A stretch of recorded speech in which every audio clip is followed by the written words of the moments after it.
The mop handle cracked against the first attacker's wrist with surgical precision.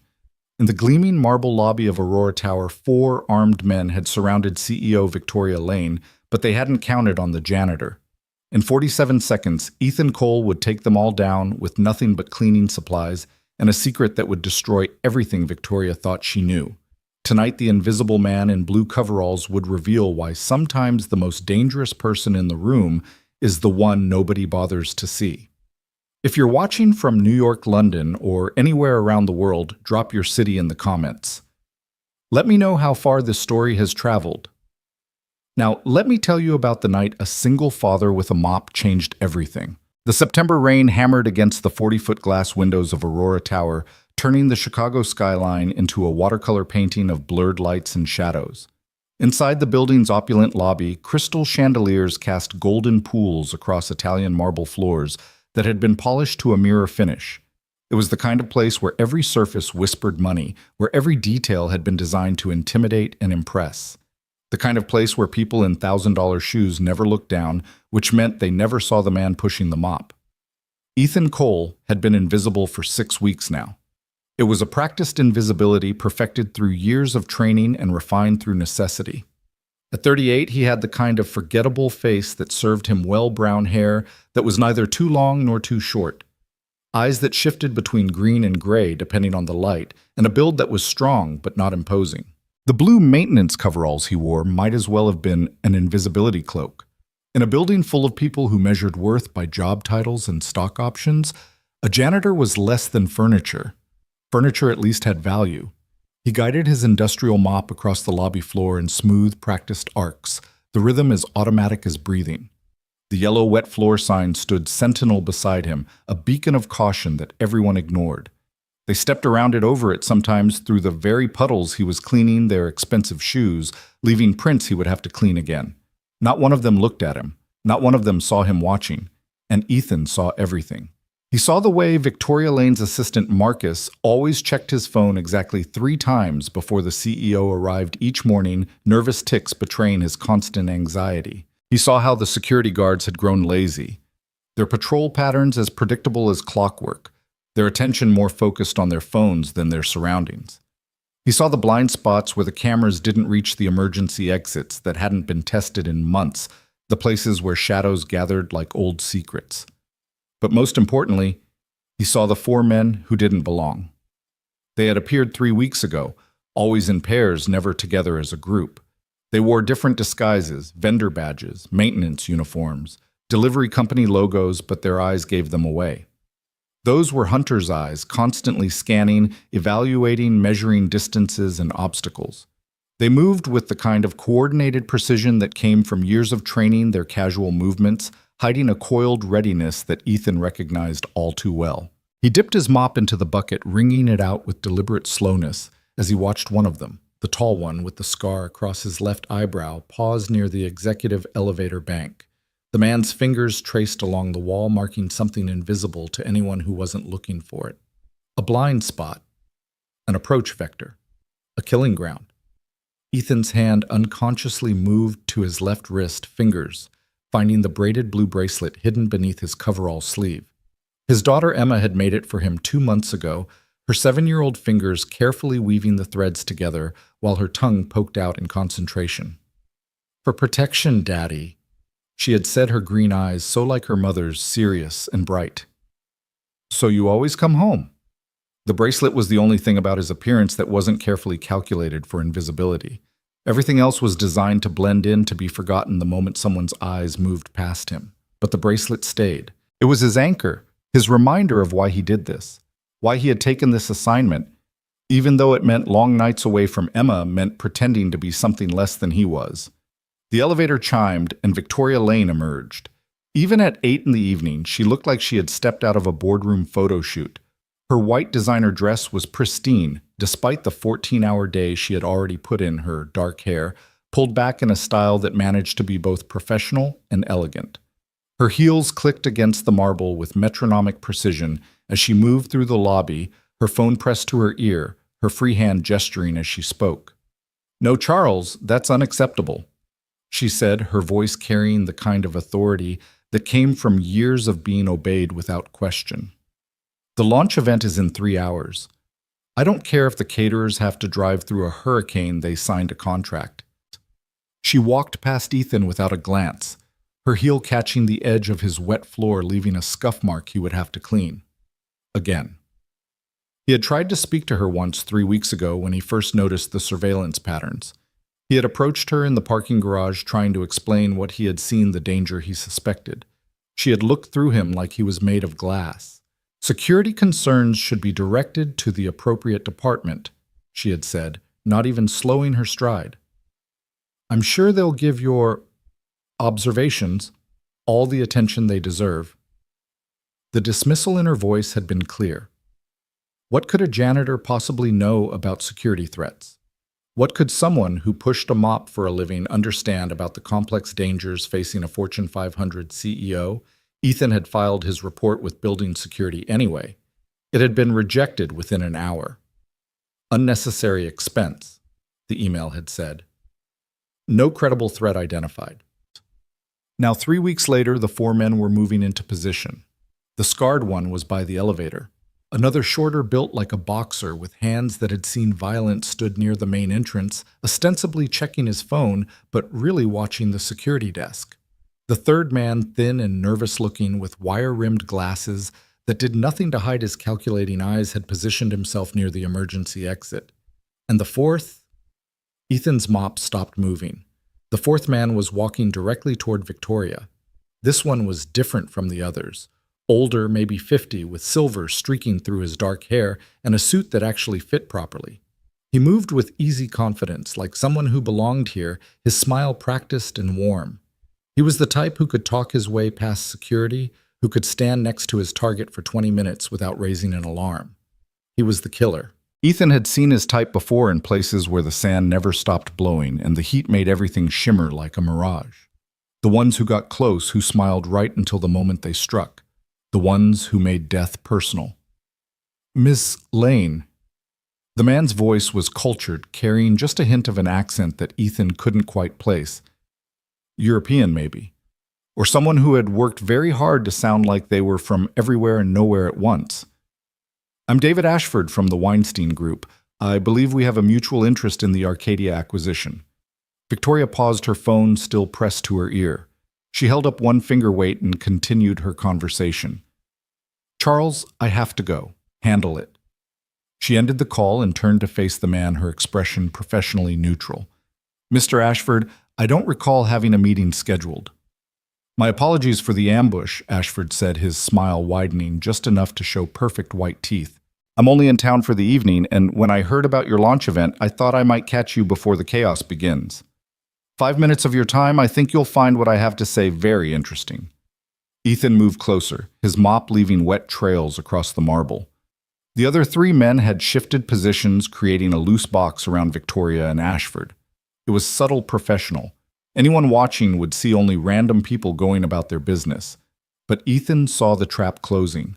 Victoria glanced at her watch, a Patek Philippe that cost more than most people made in a year. I really don't have time, Mr. Ashford. Perhaps you could schedule something with my assistant. I'm afraid this can't wait. Something in Ashford's tone changed, a subtle hardening that made Victoria's eyes narrow. You see, Ms. Lane, we need to discuss your company's recent expansions into certain international markets. Markets where your presence has become, shall we say, problematic. I don't know what you're talking about. Victoria's voice had gone cold, the CEO mask sliding into place. And frankly, I don't appreciate the Mumbai operation, Ashford said quietly. The one your board doesn't know about. The one that's been skimming technology from Zhao Industries. Victoria went very still. Ethan's grip tightened on his mop handle. He knew that stillness. It was the moment before violence when the body made its choice between flight and fight. But Victoria had nowhere to run. The 4 men had positioned themselves perfectly, cutting off every exit without seeming to. I think, Ashford continued, his voice still pleasant, conversational, we should continue this discussion somewhere more private. My associates have a car waiting outside. I'm not going anywhere with you. Victoria's hand moved toward her purse, toward her phone, but the boxer-built man near the entrance shook his head slightly. A warning. "Oh, but you are." Ashford's smile never wavered. "You can walk out with us now quietly, and we can resolve this like civilized people. Or we can do this the hard way, and I promise you, Miss Lane, you won't enjoy that nearly as much." The lobby had maybe 20 people in it, all focused on their phones, their conversations, their own concerns. The security desk was 50 feet away, but the guard was watching a basketball game on his tablet, earbuds in. The whole thing would be over before anyone noticed something was wrong, unless someone intervened. Ethan pushed his mop bucket forward, the wheels squeaking against the marble. The sound cut through the tension like a knife through silk. All 5 of them, Victoria and the 4 men, turned to look at him. "Sorry," Ethan said, his voice pitched to carry just the right note of oblivious incompetence. "Need to clean up a spill over here. Someone dropped their coffee." He pushed the bucket between Victoria and Ashford, forcing the older man to step back. The yellow wet floor sign followed, placed with strategic precision right where the scarred man would have to move to maintain his position. "Excuse me," Victoria said, her voice sharp with irritation, and something else. Hope, maybe, or at least the recognition of an opportunity. "I need to—" "Ma'am, watch your step," Ethan said, moving his mop in wide arcs that forced everyone to shift positions, breaking up their carefully orchestrated formation. "Floor's real slippery. Wouldn't want anyone to fall." The thin man with glasses started moving closer, his hand reaching inside his jacket. Ethan pretended not to notice, but his weight shifted subtly, his grip on the mop handle adjusting. 20 pounds of industrial-grade wood and metal perfectly balanced. People always underestimated a mop. They thought of it as a cleaning tool, nothing more. They didn't think about the physics of it, the leverage, the reach, the solid weight of the handle. "You need to move along," Ashford said, his cultured voice developing an edge. "This is a private conversation." "Oh, sure, Ethan said, still playing the bumbling janitor. "Just let me get this spot right here." He swung the mop in a wide arc, sending a spray of soapy water across the boxer's expensive shoes. The man cursed, stepping back instinctively, his hand moving to his hip where a gun would be. "Watch it, you idiot," the boxer snarled. "So sorry, sir, so sorry." Ethan's voice was apologetic, but his eyes had gone cold, calculating distances and angles. 4 targets. Victoria caught in the middle. 20 civilians who would panic at the first sign of real violence. Security guards still oblivious. Cameras recording everything but help at least 3 minutes away, even if someone called now. 3 minutes was a lifetime in a fight. "Last warning," Ashford said, and now all pretense of civility was gone. "Walk away. Now." Ethan straightened slowly, his hands still on the mop handle. He looked at Ashford, then at Victoria, who was watching him with a mixture of confusion and growing alarm. She didn't recognize him as anything more than the janitor who cleaned her office, the invisible man she passed in the halls without seeing. But she was about to learn that sometimes the most dangerous person in the room is the one nobody bothers to notice. "You know," Ethan said, his voice different, now the bumbling tone replaced by something harder, more precise. "I've been watching you gentlemen for 3 weeks. You've been very professional, very careful. But you made one mistake." Ashford's eyes narrowed. "And what's that?" "You assumed the janitor was just a janitor." The transformation was instantaneous. The slouch disappeared, the shuffling gait replaced by perfect balance. The forgettable face sharpened, focused, dangerous. In one fluid motion, Ethan flipped the mop handle, the heavy wooden end, now a weapon the bucket kicked sideways to create an obstacle. "Run," he told Victoria, his voice carrying absolute command. "Now!" But Victoria stood frozen, her mind trying to process what she was seeing. The janitor she had dismissed, ignored, looked through for 6 weeks, was standing between her and 4 armed men with nothing but a mop and absolutely no fear in his eyes. The boxer moved first, his hand clearing his jacket, revealing the matte black pistol underneath. Ethan's mop handle snapped up and around in a tight arc, catching the man's wrist with a crack that echoed through the lobby. The gun went spinning across the marble floor as the boxer howled, cradling his broken wrist. The thin man with glasses was already moving, pulling a knife that caught the chandelier light. Ethan pivoted, using the mop's reach advantage, the wet strings wrapping around the man's ankle. A sharp pull sent him crashing to the floor, his glasses skittering away, the knife clattering out of reach. The scarred man came from the left, fast and low, trained in combat. Ethan met him with the bucket swinging it like a medieval flail. The impact sent soapy water exploding everywhere, but more importantly, it sent the scarred man stumbling backward, temporarily blinded. All of this had taken less than 5 seconds. People were starting to notice now. Someone screamed. Phones came out recording everything. The security guard finally looked up from his game, his mouth falling open in shock. Ashford hadn't moved. He stood perfectly still, watching Ethan with the kind of assessment that came from years of violence. His hand was inside his jacket, but he hadn't drawn his weapon yet. "Interesting," he said. "You're not really a janitor, are you?" "I'm exactly what I appear to be," Ethan replied, keeping the mop handle between them like a staff. "A man doing his job." "And what job would that be?" "Right now, making sure you don't leave this building with Ms. Lane." The boxer was getting back to his feet, his left hand reaching for a backup weapon. The thin man was crawling toward his knife. The scarred one was wiping soap from his eyes, murder in his expression. "You're outnumbered," Ashford observed, "and that mop won't stop bullets." "No," Ethan agreed, "but it doesn't have to."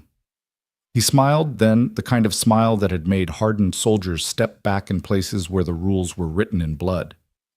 "You see, Mr. Ashford, you're not the only one who's been planning this. The difference is I've been planning for longer and I've got something you don't." "And what's that?" Ethan's hand found the blue bracelet on his wrist, his daughter's protection charm, and his smile widened. "I've got absolutely nothing to lose except her." He nodded toward Victoria, who was still standing frozen, her white dress a beacon in the chaos. "So here's what's going to happen. You and your men are going to walk out of here, now.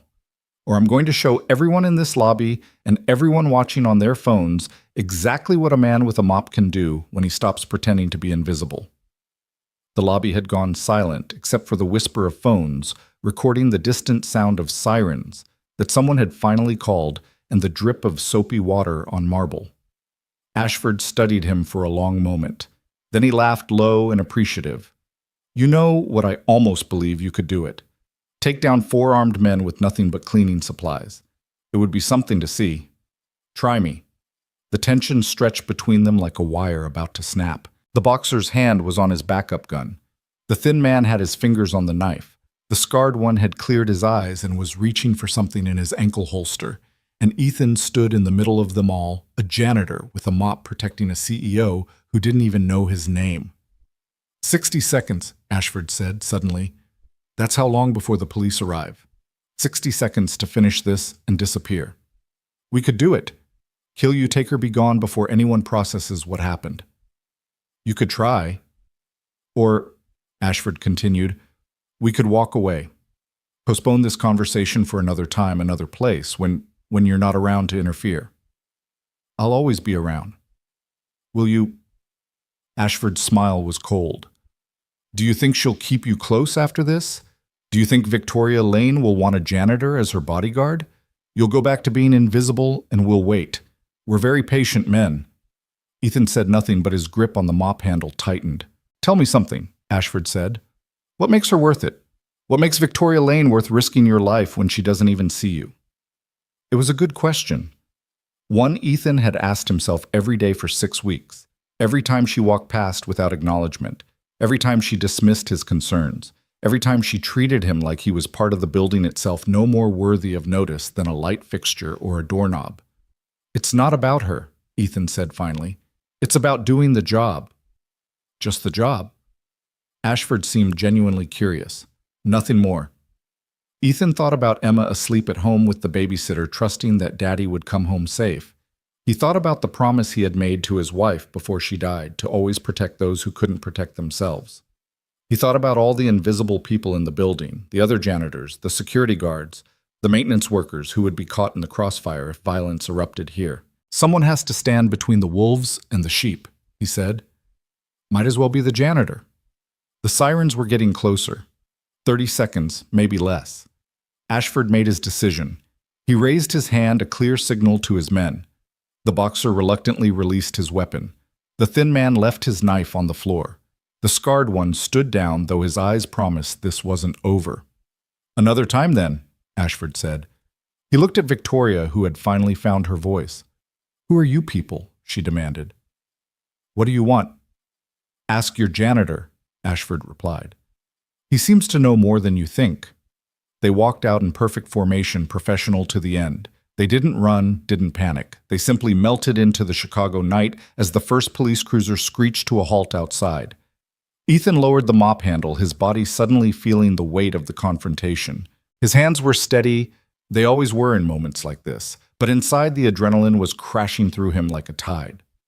Victoria turned to him, her face a mixture of shock, confusion, and something that might have been the beginning of respect. "You're not really a janitor," she said. It wasn't a question. "I really am," Ethan replied, bending to pick up his bucket. "I just happen to be good at other things, too." "Who are you?"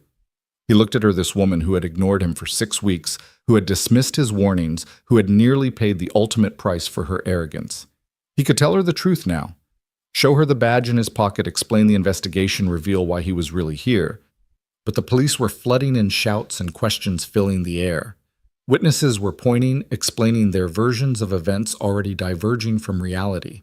And somewhere in the chaos, Ethan saw his supervisor from the cleaning company, his face a mask of confusion and concern. "I'm nobody," Ethan said, turning away. "Just the guy who cleans up messes." He started walking toward the supply closet, leaving Victoria standing in the middle of the lobby with soap suds at her feet and questions on her lips. But before he could disappear into the invisibility he had cultivated so carefully, her hand caught his arm. "Wait," she said. "I need to know." "No." Ethan interrupted, gently but firmly removing her hand. "You need to talk to the police. You need to figure out who those men really were and why they wanted you. You need to increase your security. Real security, not the joke you have now. But you saved my life. I did my job. Cleaning floors. Protecting people who can't protect themselves." She stared at him. And for the first time in 6 weeks, she actually saw him. Not just the uniform, not just the mop, but the man underneath.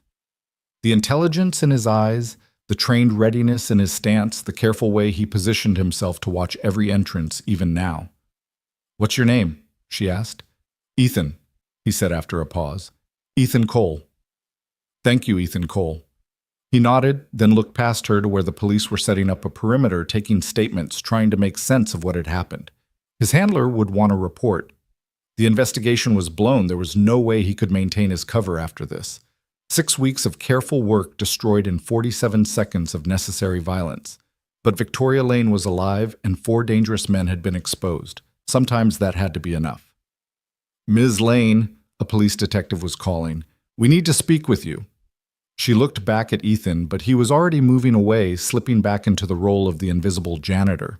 By the time she turned back to look for him again, he had vanished into the labyrinth of service corridors and supply rooms that the important people never saw. In the supply closet, Ethan finally allowed himself a moment to breathe. His hands were shaking now, delayed reaction, the price of forcing calm during chaos. He pulled out his phone, knowing he needed to call this in, needed to report the blown cover and the attempted kidnapping. But first he looked at the blue bracelet on his wrist, Emma's protection charm, and allowed himself a small smile. "Still coming home, baby girl," he whispered. "Still coming home." The phone rang twice before a familiar voice answered. "Control." "This is Shepard," Ethan said, using his operational code name. "Cover's blown. Had to intervene." There was a pause. "Casualties?" "None. 4 hostiles exposed and withdrew. Target is secure." "Local law enforcement?" "On scene. They'll have questions." Another pause, longer this time.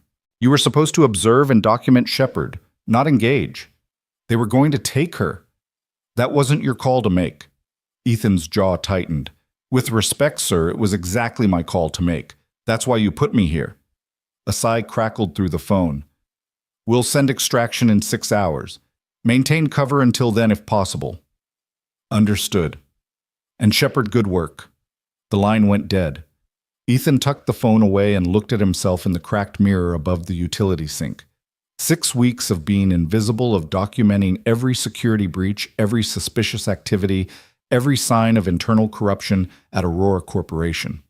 He had enough evidence to bring down half the board of directors, to expose a network of corporate espionage that reached into 3 continents. But tonight, none of that mattered as much as the simple fact that Victoria Lane was alive. He picked up his mop and bucket, checking them for damage. The handle had a small crack where it had connected with the boxer's wrist, but it would hold. The bucket was dented but functional. Tools of the trade unremarkable and overlooked but effective in the right hands. Outside the supply closet, he could hear the chaos continuing. Police radios crackling, witnesses being interviewed, theories being formed that would probably be nowhere near the truth. By morning, there would be a dozen different versions of what happened, each one more elaborate than the last. But Ethan knew the truth. 4 men had come for Victoria Lane, and a janitor had stopped them with nothing but a mop and the element of surprise. He thought about Ashford's question, what makes her worth it? The answer wasn't complicated. It wasn't about Victoria Lane specifically. It was about the principle of the thing. The strong shouldn't be allowed to prey on the weak just because they can. Those with power shouldn't be permitted to destroy those without it simply because it's convenient. Someone had to stand in the gap, even if that someone was just a janitor with a troubled past and a talent for violence. His phone buzzed. A text from an unknown number, but Ethan recognized the routing signature. Ashford. This isn't over. She has something we need. Stay out of our way, or next time we won't be so civilized. Ethan deleted the message without replying. Let them come. He had 6 hours before extraction, 6 hours to make sure Victoria Lane understood the danger she was in, 6 hours to prepare her for what was coming. He stepped out of the supply closet and immediately encountered chaos. The lobby was swarming with police, the elegant space transformed into a crime scene. Yellow tape cordoned off the area where the confrontation had occurred. Crime scene technicians were photographing everything marking the position of the weapons that had been dropped, the soap spills that had become evidence. Through it all, Victoria stood like an island of composure in her white dress, talking to what looked like a senior detective. But Ethan could see the tremor in her hands, the way she kept touching her throat, the classic signs of delayed shock. He started mopping again, working his way gradually closer, just another part of the background noise. The detective was asking her about enemies, about threats, about why someone might want to kidnap her. I don't know, Victoria was saying. I mean, yes, I have competitors, business rivals, but nothing like this, nothing violent. What about the Mumbai operation the man mentioned? The detective asked. Victoria's face went carefully blank. I don't know what he was talking about. It was a lie, and not a particularly good one. The detective knew it too, Ethan could tell, but he also knew he wouldn't push. Not here, not now, not with a CEO of Victoria's stature. That was a conversation for lawyers and boardrooms, not crime scenes. We'll need you to come to the station, the detective was saying. Make a formal statement. Of course. Just let me... Victoria turned and saw Ethan mopping steadily closer. Something flickered in her eyes. Detective, I need a moment with my employee. The detective followed her gaze, saw Ethan in his janitor's uniform, and immediately dismissed him as unimportant. Make it quick. We need to get you somewhere secure. Victoria walked over her heels, clicking on the marble with less certainty than before. She stopped just outside the reach of his mop, as if uncertain how to bridge the gap between their worlds. They'll come back, Ethan said quietly, not looking at her, continuing to mop. Tonight was just a probe. They wanted to take you quietly, make it look like you left voluntarily. Now that that's failed, they'll escalate. How do you know that? Because it's what I would do. She studied him, this man she had walked past hundreds of times without seeing. You're not really a janitor. We've established that. So what are you, private security, corporate spy, government agent? Ethan finally looked at her, meeting those sharp green eyes that had intimidated boardrooms full of executives. Does it matter? Yes, she said firmly. It matters because I need to know if I can trust you. You can't, Ethan said simply. You can't trust anyone right now. Those men knew about Mumbai. That means someone inside your organization is feeding them information, someone high enough to know about your off-the-books operations. Victoria's face paled. That's impossible. Only 3 people know about... She stopped herself. 3 people plus whoever they told, Ethan continued. Plus their assistants who might have overheard something, plus the IT people who maintain the secret servers, plus the accounting team that hides the money transfers. Secrets are like water, Ms. Lane. They always find a way to leak. You know about Mumbai. I know about a lot of things, including the fact that you're about to make a very stupid mistake. What mistake? You're about to go to the police station, make a statement that minimizes what happened here, then go home to your penthouse and pretend everything is fine. You'll increase your security, but you'll use the same company you've always used, the one that's already been compromised. You'll continue your normal routine because you don't want to show weakness. And within a week, you'll be dead. The words hit her like physical blows. You don't know. I know exactly, Ethan interrupted. I know because I've seen this pattern before. Powerful person gets threatened. Powerful person refuses to change their routine. Powerful person ends up in a body bag. Pride kills more CEOs than plane crashes. So what do you suggest? Disappear. Tonight. Go somewhere they won't expect, somewhere that's not in your normal pattern. Change everything, your routes, your schedule, your communications, and find someone you trust absolutely to help you figure out who's betraying you from the inside. I don't have anyone like that. Then you're already dead. The brutality of the statement made her step back. You're trying to scare me. I'm trying to save your life. Again. She looked around the lobby at the police and the witnesses and the evidence of violence that had erupted in her perfectly controlled world. When she looked back at Ethan, there was something different in her expression. Not just fear or gratitude, but a kind of desperate calculation. Help me, she said suddenly. I already did. No, I mean really help me. You obviously know how to handle yourself. You saw those men coming when my entire security team missed them.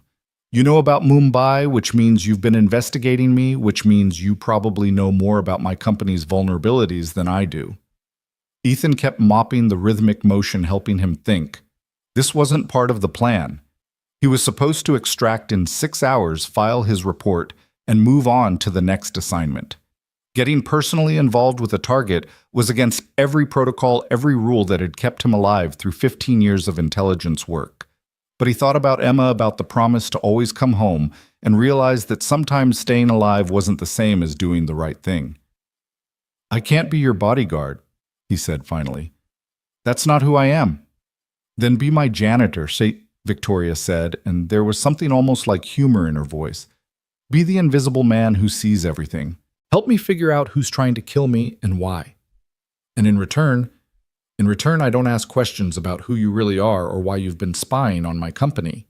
It was a good offer, better than she knew, since those were questions he couldn't answer without destroying several ongoing federal investigations. But there was one problem. I have a daughter, he said. 7 years old. Whatever I do, it can't put her at risk. I can protect her. No. The word came out harder than he intended. You can't even protect yourself. My daughter stays out of this completely. Victoria nodded slowly. Then what do you need? Time. I need 6 hours to make arrangements to ensure she's safe. Then I'll help you, but we do it my way. No arguments, no CEO power plays, no treating me like the help. You are the help, she pointed out, and that's why I'm still alive while your regular security is useless. She couldn't argue with that. 6 hours. Then what? Then we disappear. Both of us. We go dark while I figure out who wants you dead and why. I can't just disappear. I have a company to run a launch event tonight. The launch event is in 2 hours and you're not going. That's impossible. There are 500 guests, major investors, and at least 4 people who want to kidnap or kill you. You walk into that ballroom tonight, you won't walk out. She started to protest again, then stopped. The reality of the situation was finally sinking in. Her perfect controlled world had been shattered by 4 men and a janitor with a mop. Miss Lane, the detective was calling. We need to go. 6 hours, Victoria said to Ethan. Then I'm trusting you with my life. You already did, he reminded her. Try not to forget that. She walked back to the detective, her composure reassembling itself with each step. By the time she reached him, she was once again the untouchable CEO, the woman who could handle anything. But Ethan had seen behind the mask. He had seen the fear, the vulnerability, the human being underneath the corporate armor. And despite his better judgment, despite all his training and experience, he found himself caring about what happened to her. He pulled out his phone and typed a quick message to his handler. "Need emergency extraction for one. Non-negotiable." The response was almost immediate. "Negative. Mission parameters don't include." Ethan deleted the message without reading the rest. He had made his decision. Victoria Lane needed help, and he was possibly the only person in Chicago who could provide it. The investigation, the evidence he had gathered, the federal case, all of it would have to wait. Because sometimes the job wasn't about following orders or completing missions. Sometimes it was about standing between the wolves and the sheep, even when the sheep didn't appreciate it. He finished mopping the lobby, then headed for the service elevator. He had 6 hours to make arrangements to ensure Emma was safe to transform from Ethan Cole, the janitor, into someone who could keep Victoria Lane alive. 6 hours to prepare for a war he hadn't planned on fighting. As the elevator doors closed, he touched the blue bracelet on his wrist one more time. "Still coming home, baby girl," he whispered. "Just might take a little longer than expected." The service elevator descended into the underground parking garage with a mechanical groan that echoed through the shaft. Ethan checked his watch. 5 hours and 43 minutes until he had promised to return. The federal handlers would be furious when they realized he'd gone off book, but that was tomorrow's problem. Tonight's problem was keeping Victoria Lane alive long enough to figure out who wanted her dead. The parking garage was a concrete cavern, fluorescent lights casting harsh shadows between the rows of expensive cars. Ethan's vehicle was parked in the far corner away from the security cameras, a habit that had saved his life more than once. It wasn't much to look at a 10-year-old Honda Civic with rust spots and a dented bumper, the kind of car that was invisible in traffic. But under the hood, it had been modified with an engine that could outrun most police cruisers, and the trunk held equipment that would make a SWAT team envious. He was halfway to the car when he heard footsteps behind him. Not the click of heels or the shuffle of tired workers heading home, but the deliberate placement of someone trying to move quietly. Ethan didn't turn around, didn't change his pace. He simply shifted the mop handle in his grip and listened. 2 sets of footsteps, moving in coordination, professional. "Mr. Cole," a woman's voice called out. Not Victoria. Someone younger, with a slight accent he couldn't quite place. "We need to talk." Ethan stopped but didn't turn. "The building's closed for the night. Police orders." "We're not here about the building." Now he turned slowly, keeping his hands visible but ready. 2 people stood 20 feet away, carefully positioned to cut off his escape routes. The woman was Asian, maybe 30, wearing a designer suit that didn't quite hide the weapon under her left arm. The man beside her was older Caucasian, built like a boxer gone to seed, but still dangerous. "Let me guess," Ethan said. "You're not really here about the janitor job opening." The woman smiled, but it didn't reach her eyes. "My name is Chen. This is Morrison. We represent certain interests that are concerned about tonight's events." "Certain interests? That's beautifully vague." "We know who you are, Mr. Cole, or should I say Agent Shepard." Ethan's expression didn't change, but internally alarms were screaming. His federal cover was blown. These people had sources inside the government, which meant this was bigger than a simple kidnapping attempt. "I think you have me confused with someone else," he said. "I'm just a janitor." "A janitor who took down 4 trained operatives with a mop." Morrison spoke for the first time, his voice gravely damaged. "A janitor who's been documenting every aspect of Aurora Corporation's operations for 6 weeks. A janitor whose daughter is currently at 4257 North Lakewood Avenue with a babysitter named Rosa Martinez." The mention of Emma hit Ethan like a physical blow, but he kept his face neutral. They knew about his daughter. They knew where she was. The game had just changed completely. "What do you want?" he asked, dropping all pretense. "We want Victoria Lane," Chen said simply. "She has something that belongs to our employers, something she stole from the Mumbai operation." "I don't know anything about that." "Of course not. But you're going to help her disappear in approximately 5.5 hours.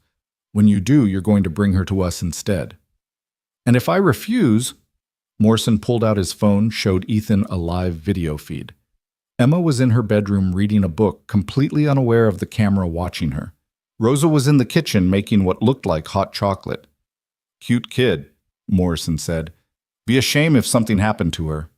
The rage that flooded through Ethan was ice cold, the kind that had made him legendary in certain circles. But he couldn't afford rage right now. Emma's safety was all that mattered. "If you touch her, we won't have to," Chen interrupted, "because you're going to do exactly what we say. You're going to deliver Victoria Lane to us, and then you and your daughter are going to disappear. New identities, new life, far away from here. We'll even throw in enough money to make it comfortable." "How do I know you'll keep your word?" "You don't. But what choice do you have?" It was a good question. Ethan ran through the options in his mind. He could kill them both right now. He was confident he could do it even with just the mop handle. But that wouldn't stop whoever was watching Emma. He could try to play along, buy time, to figure out their organization. Or he could do what they asked and hope they kept their word. None of the options were good. "I need proof she has what you're looking for," he said finally. "I'm not delivering an innocent woman to her death."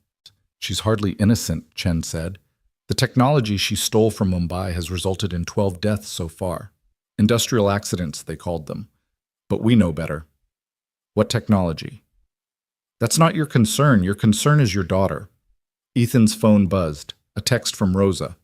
"Emma's asking when you'll be home. Should I put her to bed?" The normalcy of it, the everyday concern of a babysitter, made the situation even more surreal. His little girl was waiting for him, trusting him to come home, while strangers watched her through hidden cameras. 5 hours, he said. "I need 5 hours to set things up." "You have 3, Chen countered. "And Mr. Cole." "Don't try to be clever. We have people everywhere. The moment you deviate from the plan, the moment you try to warn anyone, your daughter pays the price." They walked away, leaving Ethan standing alone in the parking garage with his mop and his rage. He waited until he heard their car leave, then pulled out his phone. Not his regular phone, that was certainly compromised. This was a burner he kept for emergencies, one that even his federal handlers didn't know about. He dialed a number from memory. It rang once. "Yeah?" The voice was rough, tired, suspicious. "Marcus, it's Shepard." There was a pause. "Jesus Christ, Ethan. That's a name I haven't heard in 3 years. Thought you were dead." "Might be soon. I need an extraction. My daughter. Tonight." "What kind of trouble are you in?" "The kind that watches little girls through bedroom cameras." Marcus cursed creatively in 3 languages. "How many bodies?" "None yet, but that might change." "Give me the address."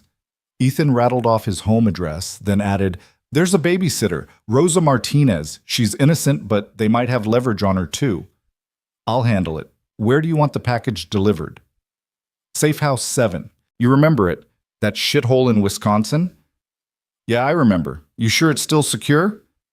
"It better be. I paid for 10 years in advance." "This is going to cost you." "I know." "I don't mean money, Ethan. You're calling in your last marker. After this, we're even. You understand?" "I understand. 2 hours. I'll have her there in 2 hours." The line went dead. Ethan stood in the parking garage for another moment, calculating odds and angles. Marcus was good, former Delta Force turned private contractor. If anyone could extract Emma without triggering Chen's watchers, it was him. But it was still a risk. Everything was a risk now. He got in his car and drove back to his apartment, taking a deliberately obvious route. Let them watch. Let them think he was complying. He parked in his usual spot and walked up to his unit like nothing was wrong, even waving to Mrs. Patterson from 3B, who was walking her ancient poodle. Inside, Rosa looked up from the kitchen table where she was doing homework. "Mr. Cole, I wasn't expecting you for hours." "Got off early, what?" he said, forcing a smile. "How's Emma?" "Perfect angel as always. She finished her homework, ate all her dinner, and she's in her room reading. Although," Rosa frowned slightly, "she seemed worried about something, kept asking if you were okay." Kids always knew. They could sense when something was wrong, even when adults tried to hide it. Ethan walked down the hallway to Emma's room, knocked gently on the door, decorated with hand-drawn butterflies and glittery stars. "Daddy?" Her voice was small, uncertain. He opened the door to find her sitting on her bed, surrounded by stuffed animals and books. She was wearing her favorite pajamas, the ones with rockets and planets, and her dark hair was pulled back in the braids Rosa had done for her. "Hey, baby girl." She launched herself at him, arms wrapping around his waist with desperate strength. "I was worried." "Why were you worried?" "I don't know, just felt funny, like when Mommy was sick." Ethan's heart broke a little. Sarah had been gone for 2 years now, taken by cancer that moved faster than any enemy he'd ever faced. Emma had been 5, old enough to remember, young enough that the memories were starting to fade. "Everything's okay," he lied, holding her tight. "But hey, you know what? You're going to go on an adventure tonight." She pulled back, looking up at him with those green eyes that were so like her mother's. "An adventure. Remember Uncle Marcus? He's going to take you to the special cabin, the one with the lake, the one where we went fishing. That's the one. You're going to stay there for a few days, like camping. But what about school? It's a special holiday, just for you." She studied his face with that intense focus children had when they knew adults weren't telling them everything. "Are you coming too?" "I'll be there soon. I just have to finish some work first." "Is it dangerous work?" He couldn't lie to her, not completely. "A little bit, but you know what protects me." She touched the blue bracelet on his wrist. "My protection charm. That's right. As long as I have this, I'll always come home to you. Promise. Promise." There was a knock at the apartment door, 3 short, 2 long, Marcus's signal. "That's Uncle Marcus now," Ethan said, trying to keep his voice light. "Go grab your backpack, the one we packed for emergencies." Emma nodded solemnly and went to her closet, pulling out the go-bag they had prepared together. It was a game they played, he had told her, being ready for adventures. Inside was everything she would need for a week. Clothes, toiletries, her favorite stuffed bear, and a photo of the 3 of them from before Sarah got sick. Marcus was waiting in the living room, and he looked exactly the same as he had 3 years ago. 6'4", built like a linebacker with scars that told stories he'd never share. But his eyes softened when he saw Emma. "Hey there, little warrior, he said, dropping to one knee. "Ready for an adventure?" "Uncle Marcus?" She hugged him, then looked back at Ethan. "Daddy has dangerous work." "I know." Marcus said, his eyes meeting Ethan's over her head. "That's why I'm going to keep you extra safe until he's done." Rosa was packing up her things, confused, but not questioning. Ethan handed her $300. "For your trouble. Take a few days off." "Is everything okay, Mr. Cole?" "Family emergency, nothing to worry about." She left, and Ethan knew that Chen's people were probably already following her. But Rosa didn't know anything, couldn't tell them anything. She was just collateral damage in a game she didn't even know was being played. 2 minutes, Marcus said quietly. "Then we need to move." Ethan knelt in front of Emma, memorizing her face. "I love you more than all the stars in the sky." "And I love you more than all the fish in the sea," she replied, completing their ritual. "Be good for Uncle Marcus." "Be safe, Daddy." And then they were gone. Marcus carrying her backpack, his other hand resting casually near the concealed weapon under his jacket. Ethan watched from the window as they got into a nondescript van and drove away. No one followed. Chen's people were either very good at surveillance or they were letting Emma go. He hoped it was the latter, but planned for the former. His phone rang. Not the burner, his regular phone. Victoria Lane's name appeared on the screen. "Ms. Lane." "They let me go." Her voice was shaky, exhausted. "The police. They took my statement and let me go. But Mr. Cole, Ethan, I don't feel safe. There are cars outside my building that weren't there before. People watching." "Where are you exactly?" "In my penthouse, 32nd floor. I canceled the launch event, told everyone I had food poisoning. The board is furious, but listen carefully to..." Ethan interrupted. "In exactly 1 hour, you're going to receive a delivery. A large package that requires your personal signature. When it arrives, you're going to tell your security that it's confidential documents from the Mumbai office. You're going to take it into your home office alone. Do you understand? What kind of package? The kind that will keep you alive. 1 hour. Be ready." He hung up and got to work. The apartment transformed from a simple living space into an operational center. He pulled equipment from hidden compartments, weapons, communications gear, surveillance countermeasures. The mop handle unscrewed to reveal a blade that could cut through body armor. The bucket had a false bottom hiding flashbang grenades. Everything a janitor needed for a very bad night. He called Marcus on the burner. Package secure. 15 minutes out from safe house. No tail. Anyone try to stop you? 2 cars showed interest. They're not interested anymore. Ethan didn't ask for details.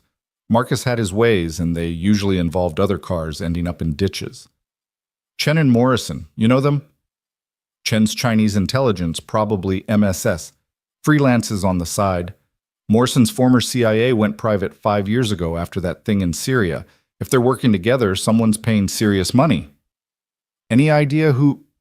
Could be anyone. Corporations, governments, crime syndicates. The Mumbai tech must be worth billions. What do you know about it? Just rumors. Something about quantum encryption. The kind of thing that could break any security system in the world, or make one that's absolutely unbreakable. Either way, it's a game changer. That explained why everyone wanted it, and why they were willing to kill for it. Marcus, I need one more thing. You're pushing it, Shepard. I know, but I need you to check on someone. Rosa Martinez, my babysitter. Make sure she gets home safe. Christ, you're going soft. Maybe. Fine. But after this, we're done. You understand? No more favors, no more midnight calls. Done. I understand. Ethan hung up and began his transformation. The janitor coveralls came off, replaced by tactical gear that would make him harder to identify and harder to kill. Body armor went under a nondescript jacket. Weapons were distributed across his body in a pattern that had become second nature. The knife from the mop handle went into an ankle sheath. He looked at himself in the mirror. The forgettable janitor was gone. In his place stood someone harder, more dangerous. Someone who had done terrible things in terrible places and was about to do them again. His regular phone buzzed. A text from Chen. 2 hours remaining. Don't disappoint us. He deleted it and pulled out a different phone, one he'd taken from the scarred attacker during the lobby fight. The man hadn't noticed in the chaos, too focused on the soap in his eyes. Ethan scrolled through the messages, finding what he was looking for. A series of texts about Victoria, her schedule, her security arrangements. But more interesting were the photos. Pictures of documents classified Aurora Corporation files about the Mumbai project. And they weren't taken by an outsider.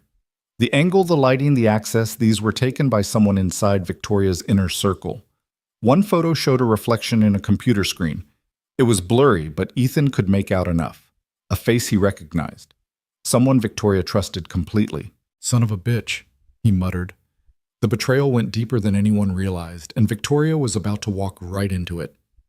He grabbed his gear and headed for the door, then stopped.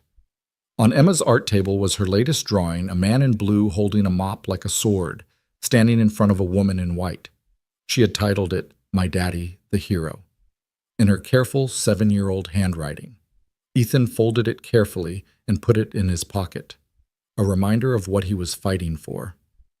The drive to Victoria's building took 20 minutes. He parked 3 blocks away and approached on foot, noting the surveillance Chen had mentioned. 2 cars with tinted windows. A van that was trying too hard to look like a delivery vehicle. At least 1 spotter on the roof of the building across the street. They were good, but they were obvious if you knew what to look for, which meant they wanted to be seen. They wanted Victoria scared off balance, ready to make mistakes. Ethan entered through the loading dock using the maintenance codes he'd memorized weeks ago. The night security guard barely looked up from his magazine. Just another invisible worker doing invisible work. The service elevator took him to the 31st floor. From there he accessed the maintenance shaft that ran between floors. It was a tight fit with all his gear, but it was also completely off the security grid. In his 6 weeks of reconnaissance, he'd mapped every blind spot in the building. He emerged in Victoria's laundry room, dust and insulation in his hair, but otherwise silent. The penthouse was enormous, 5,000 square feet of marble and glass, and contemporary art that cost more than most people's houses. But it was also a trap. One way in through the private elevator windows that didn't open, no secondary exits except the emergency stairs that were certainly being watched. Victoria was in her office staring at her computer screen. She changed out of the white dress into jeans and a sweater, looking more human than he'd ever seen her. When he appeared in her doorway, she nearly screamed. "Jesus, how did you—" "Questions later," he said, moving to the window. The spotter was still there, scope glinting in the streetlight. "We have maybe 40 minutes before they realize I'm here." Before who realizes Ethan what's going on? He turned to face her decision time. Tell her the truth and risk her reaction, or keep her in the dark and risk her making a fatal mistake. The men who tried to take you tonight, they want something you took from Mumbai. Quantum encryption technology. Her face went pale. How do you know about that? Because everyone knows about it. Chinese intelligence, private military contractors, probably half the criminal organizations in the world. You stole something that could destabilize global security, and now everyone wants it. I didn't steal anything. It was developed by my company, using research taken from a Chinese laboratory, research that was itself stolen from an American defense contractor, who probably stole it from the Russians.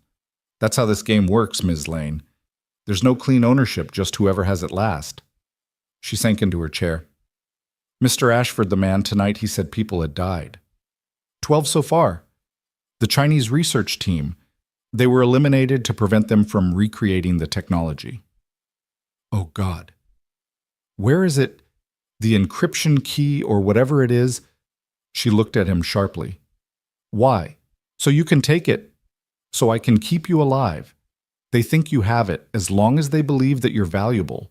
The moment they learn otherwise, I don't have it. The words hung in the air like a death sentence. What do you mean you don't have it?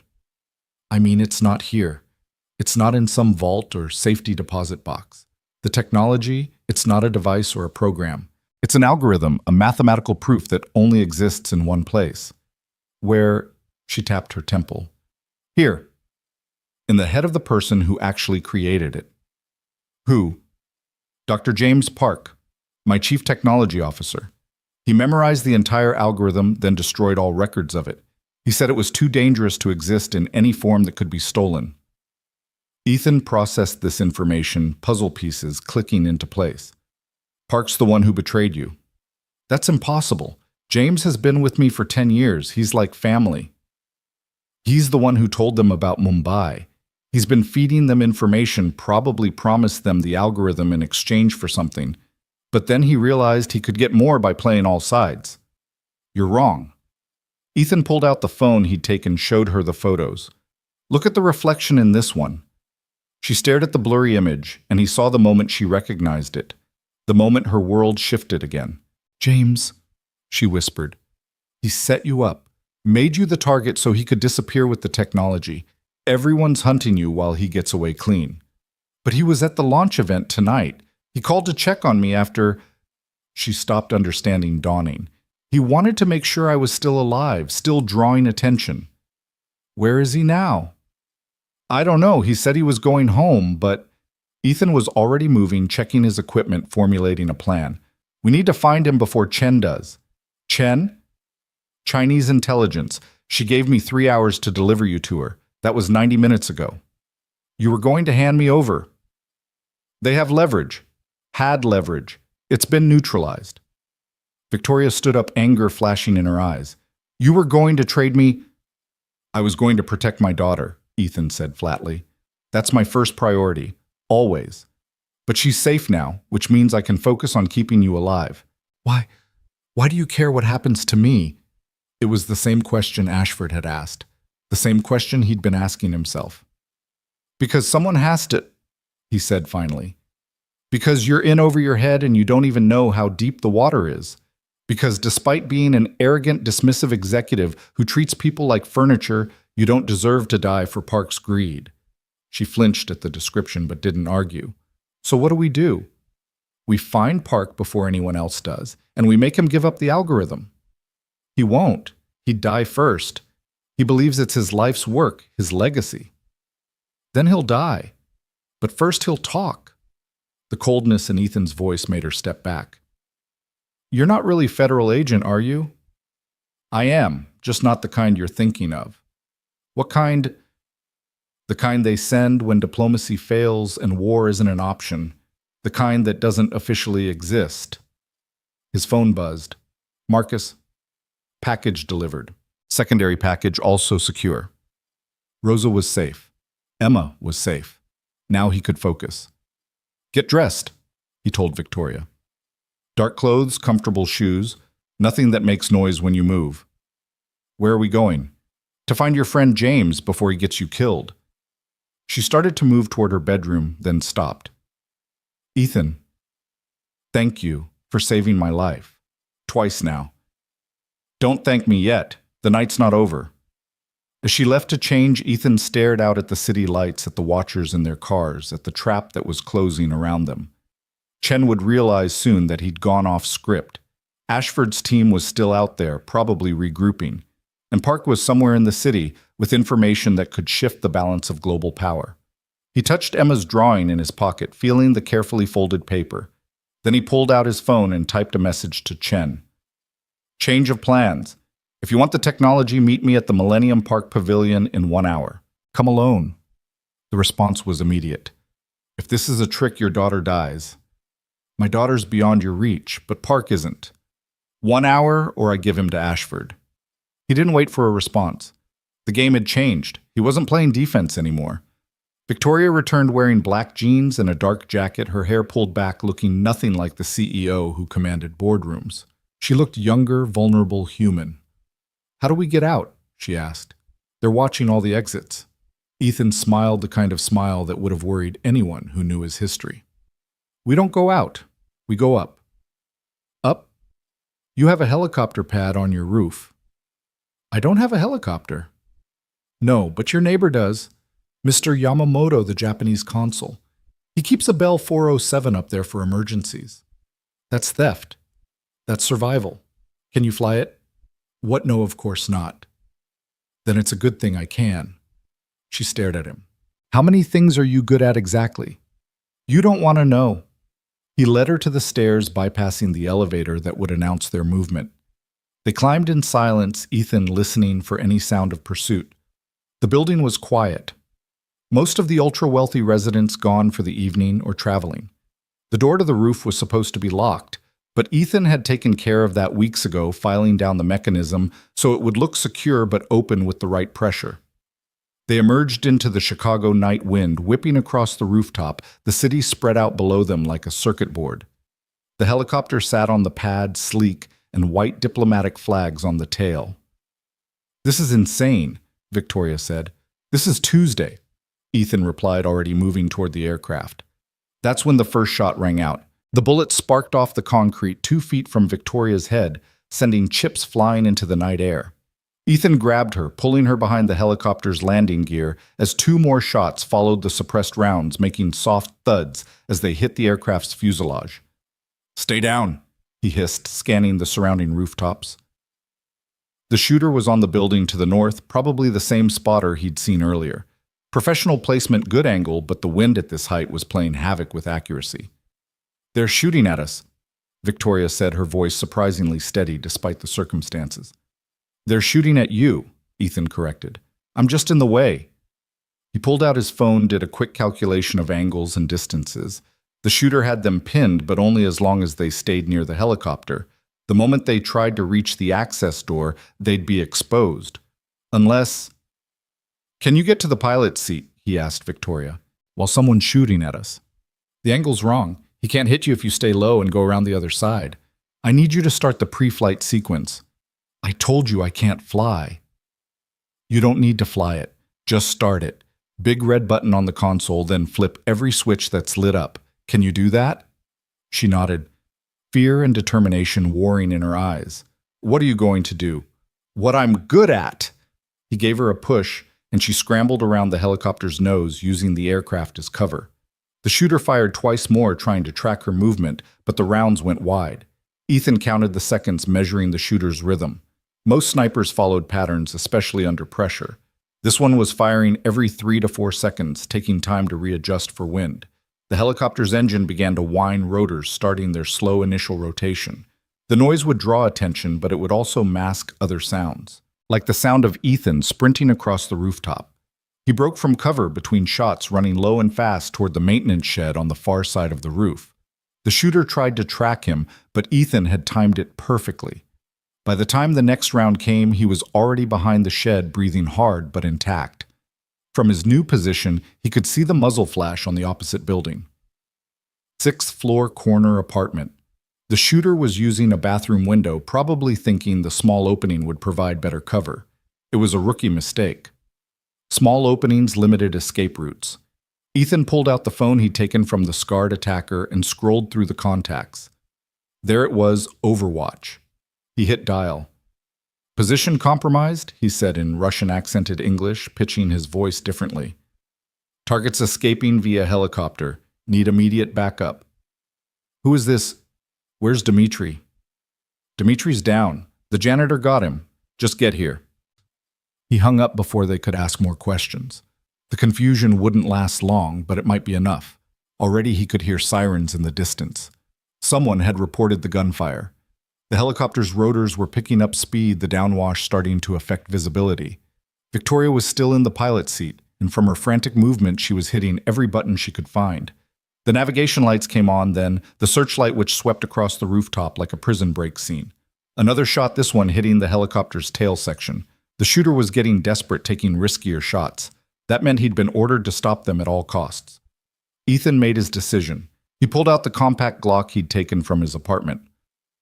Arsenal checked the magazine 15 rounds and did the math. Distance to the shooter approximately 200 yards. Effective range of the Glock 50 yards for accurate fire. Wind speed at this height gusting to 20 miles per hour. It was an impossible shot, which meant the shooter wouldn't expect it. He stepped out from behind the shed and started firing.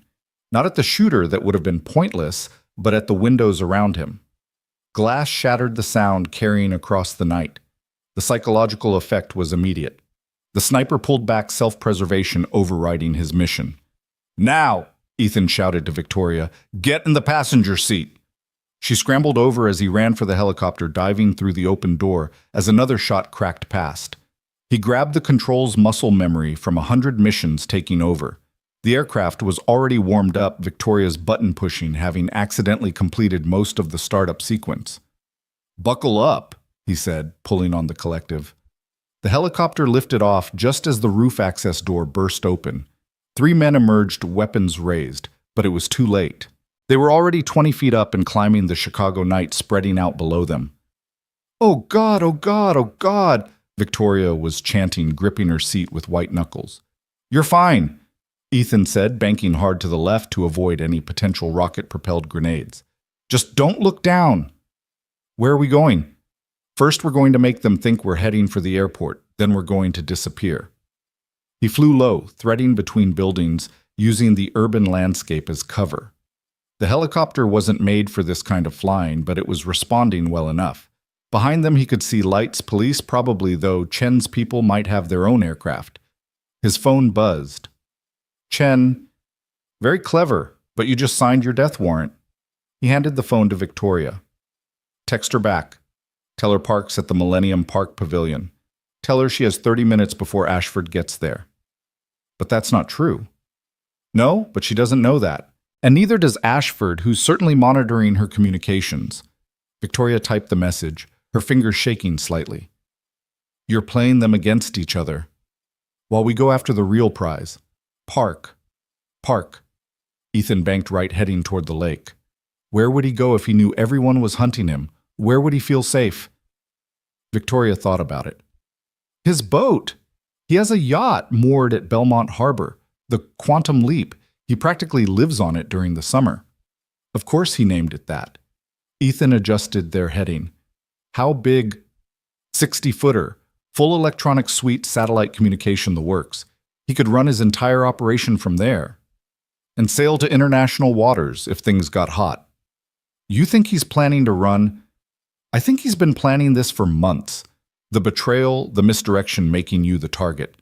He's probably already transferred his money offshore, set up new identities. All he needs is to get 12 miles out, and he's in international waters. The harbor appeared below them, hundreds of boats bobbing in their slips. Ethan brought the helicopter down low, skimming just above the water. The move was illegal and dangerous, but it would keep them off civilian radar. There, Victoria pointed. Slip 47. The big one with the blue hull. Ethan could see it lit up like a Christmas tree.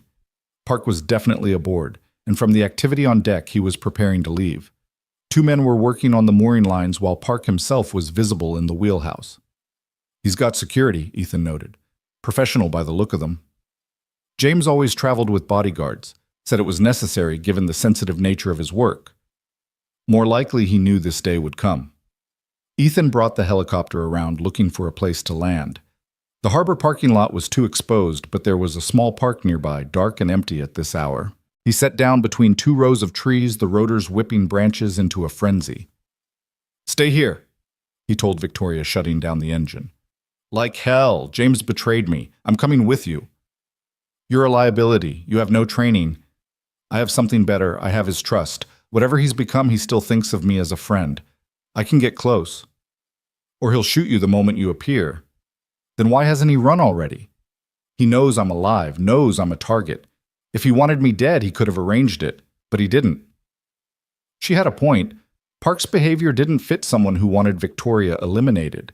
It fit someone who was using her as a distraction, but didn't necessarily want her dead.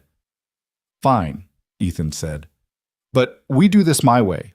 No heroics, no confrontations. We get on the boat, we get the algorithm, we get out. And James, depends on how cooperative he is." They left the helicopter and moved through the park toward the harbor. The night had turned cold autumn, asserting itself with a wind that cut through their jackets.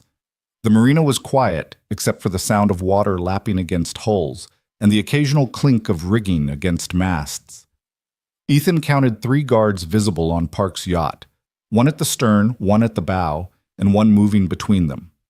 Professional positioning overlapping fields of fire, but they were watching the dock, not the water. "Can you swim?" he asked Victoria. "In October in Lake Michigan." "So that's a no." "I can swim. I just prefer not to get hypothermia." "Stay here." He handed her his phone. "If I'm not back in 10 minutes, call this number." He showed her Marcus's contact. "Tell him everything." "Where are you going?" But he was already moving, slipping down to the water's edge. The cold hit him like a physical blow when he entered, but he'd been in worse. He swam with smooth, quiet strokes, using the pier pilings as cover. The guards never looked down. People rarely did. He reached the yacht's stern and found what he was looking for. The dive platform lowered for easy access. Park probably used it for swimming in the summer. Now it would be his entry point. Ethan pulled himself up slowly, water streaming off his tactical gear. The guard at the stern was 6 feet away, looking out at the parking lot.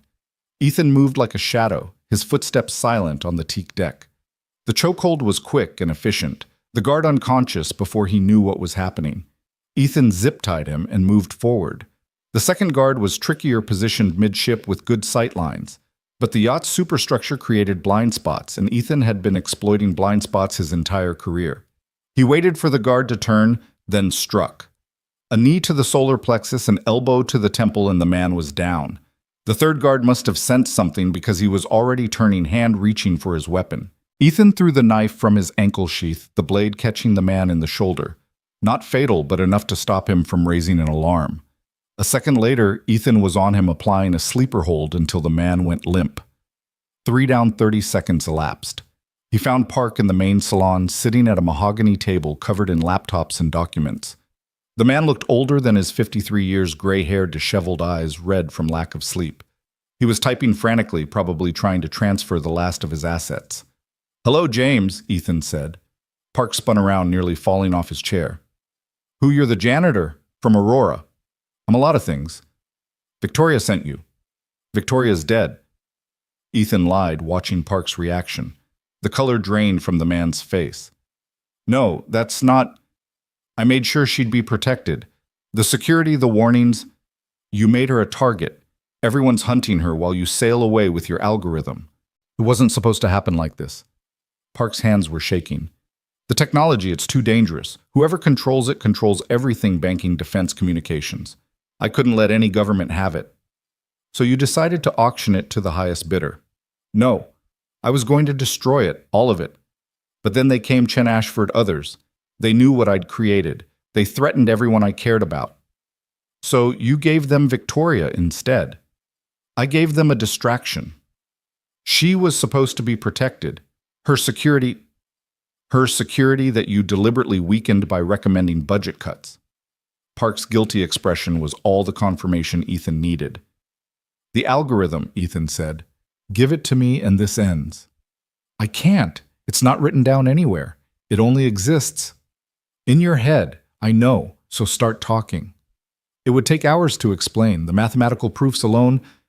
Then we better get started. That's when Victoria walked in very much alive and very angry. Park's reaction was immediate and dramatic. He stumbled backward, knocking over his laptop, his face cycling through relief, confusion, and fear. Hello, James, Victoria said, her voice cold enough to frost the windows. Victoria, you're alive. Thank God You thought I was dead because that's what you planned. Make me the target, let them kill me, then disappear with your precious algorithm. No, I would never. Stop lying. The fury in her voice made both men step back. 10 years, James. 10 years we've built this company together. I trusted you with everything. I was protecting you. You were protecting yourself. She moved closer, and Ethan saw something in her hand. A small recorder, the kind investigators used. I've been recording everything. Your confession to him, your admission of guilt. That won't hold up in court. I'm not taking you to court, James. I'm taking you to them. Before Ethan could stop her, she'd pulled out a phone and hit send on a pre-typed message. Chen Ashford and 3 other interested parties now know exactly where you are. Park went white. You just killed us all. No, James. I just gave you a choice. Give us the algorithm, all of it, or explain to 5 different kill teams why you've been playing them against each other. You don't understand what you're asking. The algorithm, it's not just encryption. It's a new form of mathematics.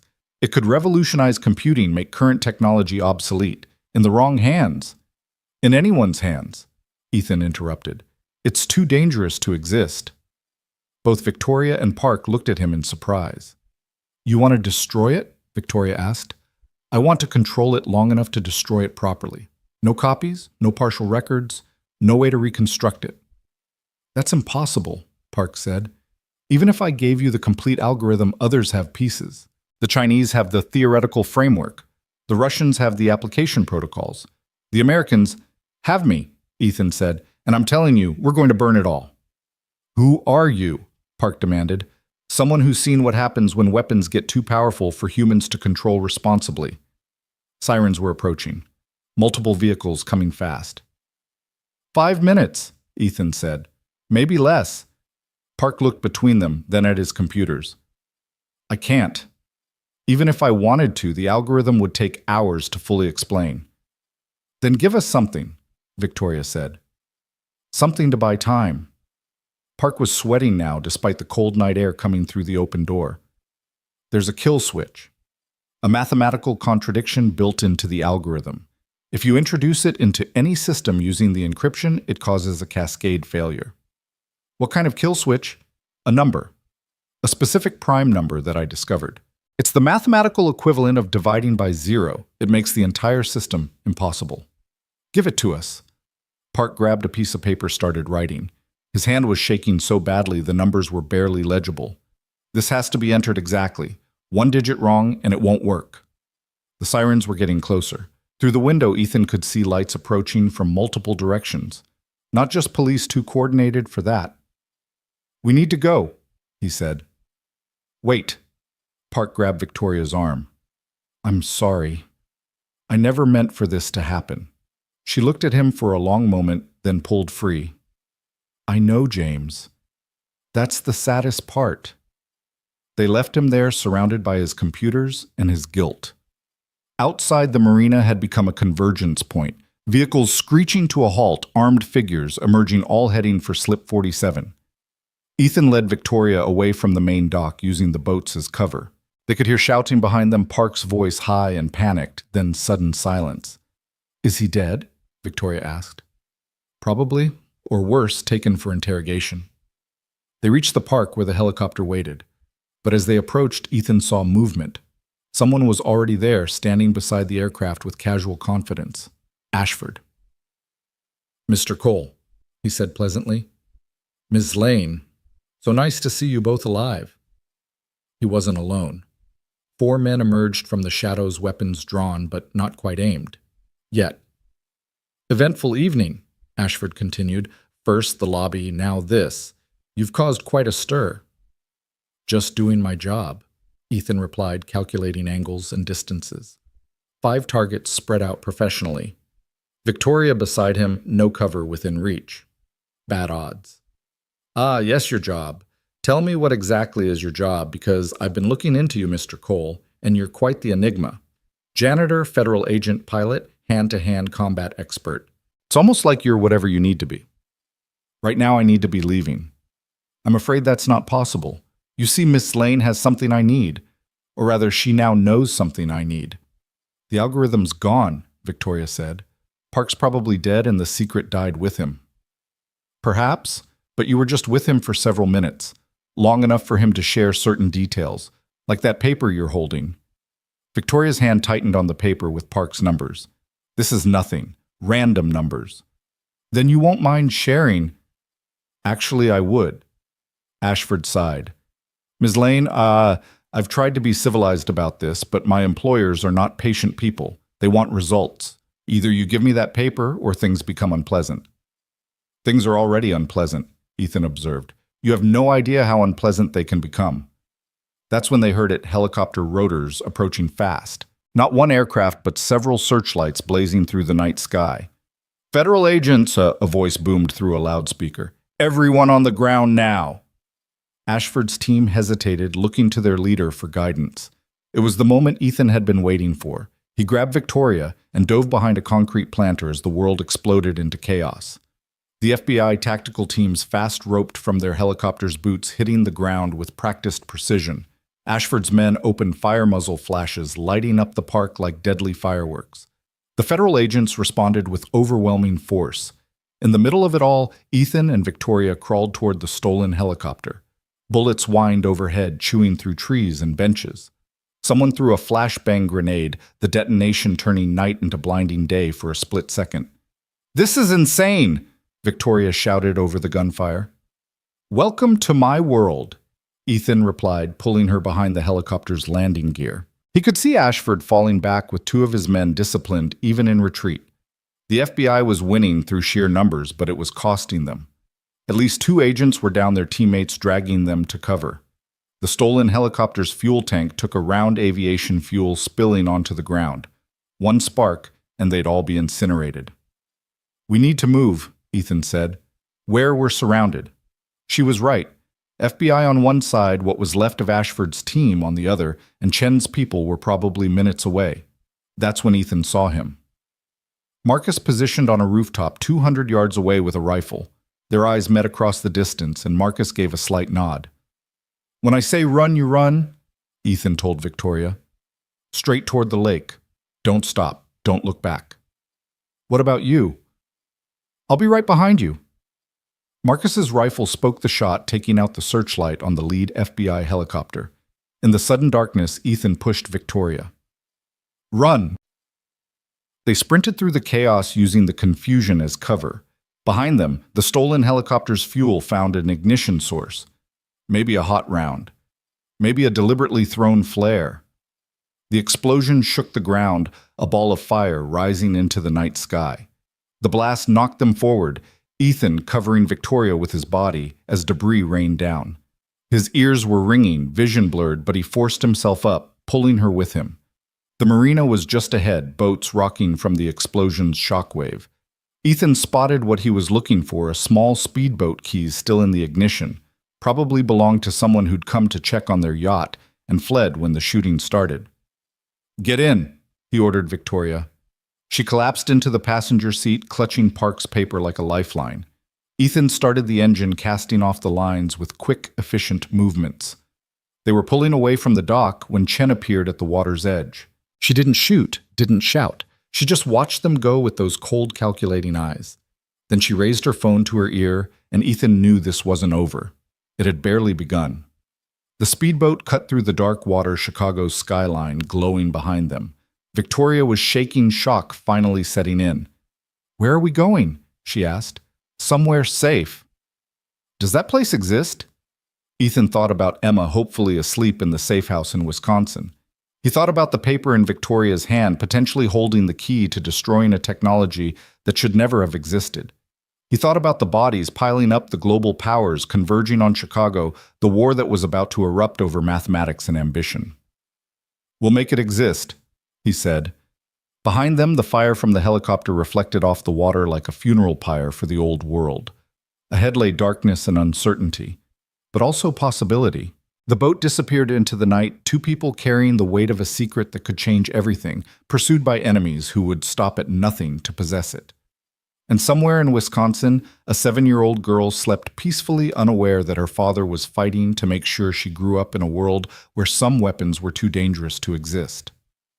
The speedboat's engine hummed through the darkness as Ethan navigated by memory and instinct. The further they got from shore, the more the city lights looked like dying stars. Victoria hadn't spoken for 10 minutes, her knuckles white as she gripped both the seat and Park's paper. "We can't run forever," she finally said. "We don't need forever, just long enough." "Long enough for what?" "To make them believe the algorithm is gone." She turned to look at him, her face pale in the boat's dim running lights. "But it's not gone. This kill switch, if it's real, if it works, it's just another version of the weapon. Which is why we're going to destroy it too, after we use it." "Use it how?" Ethan adjusted their course, aiming for a point on the shore he'd scouted weeks ago. "Every major intelligence agency in the world is about to converge on Chicago. They'll tear the city apart looking for you, for Park, for any trace of the algorithm. But what if we give them something else to focus on? Like what? Like proof that the algorithm is already being used against them." Victoria was quiet for a moment, processing. "You want to use the kill switch to crash their own systems. Make them think someone else has the algorithm and is attacking them. Mutual paranoia. They'll turn on each other, accuse each other of stealing it. While they're fighting among themselves, we disappear. That's insane. That's geopolitics." The shoreline was approaching a stretch of private beach north of the city. Ethan had identified it during his reconnaissance as a potential extraction point. No cameras, no regular patrols, just wealthy estates whose owners were usually absent in October. He beached the speedboat and helped Victoria onto the sand. She was shivering, whether from cold or shock. He couldn't tell. Probably both. "There's a car," he said, pointing to a small service road. "Half-a-mile walk." They trudged through the sand in silence, then through a patch of woods that separated the beach from civilization. The car was where he'd left it 3 weeks ago.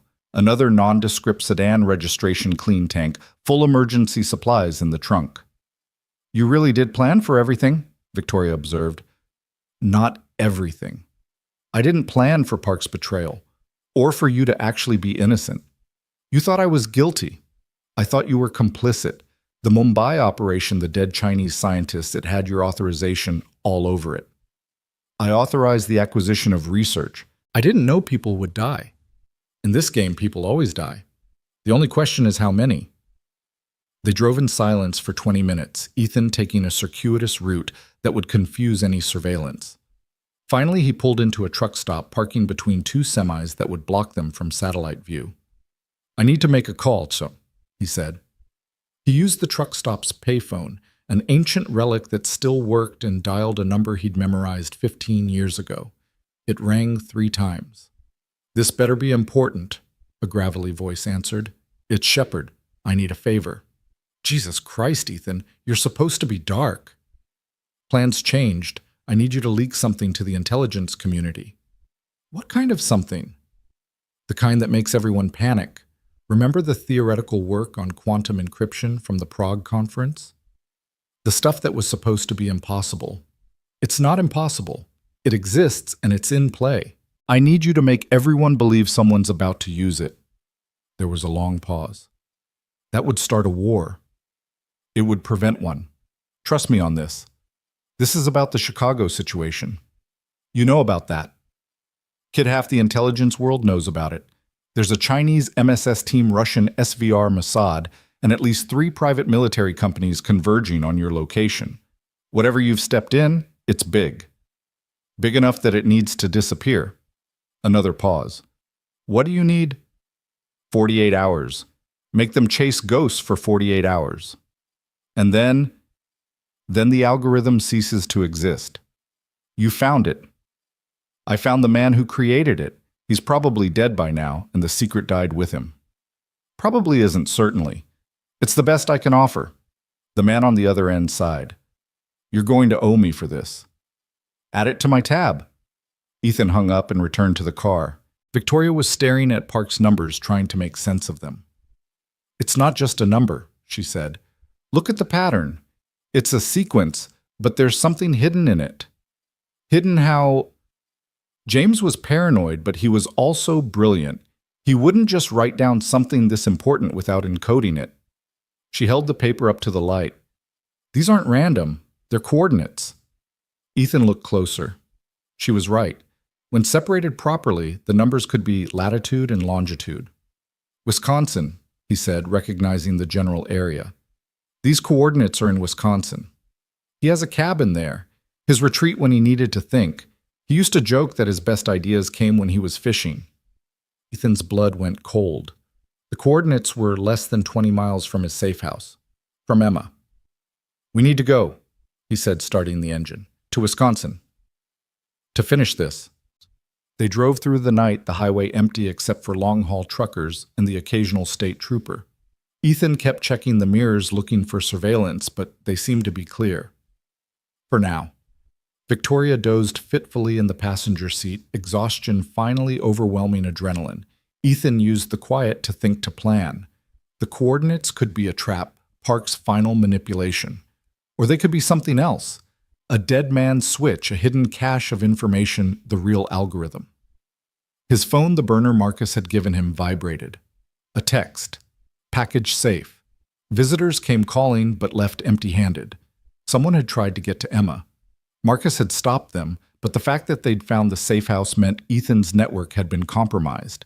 After 15 years of careful cultivation, his safety net was shredding. They crossed into Wisconsin as dawn was breaking, pink light spreading across farmland and forest. Victoria stirred, blinking in confusion before remembering where she was. How long was I asleep? 3 hours. You should have woken me. You need rest too. I'll rest when this is over. She studied him in the morning light. Do you ever stop, ever just be normal? I tried normal once, got married, had a kid, pretended I was just another suburban dad. What happened?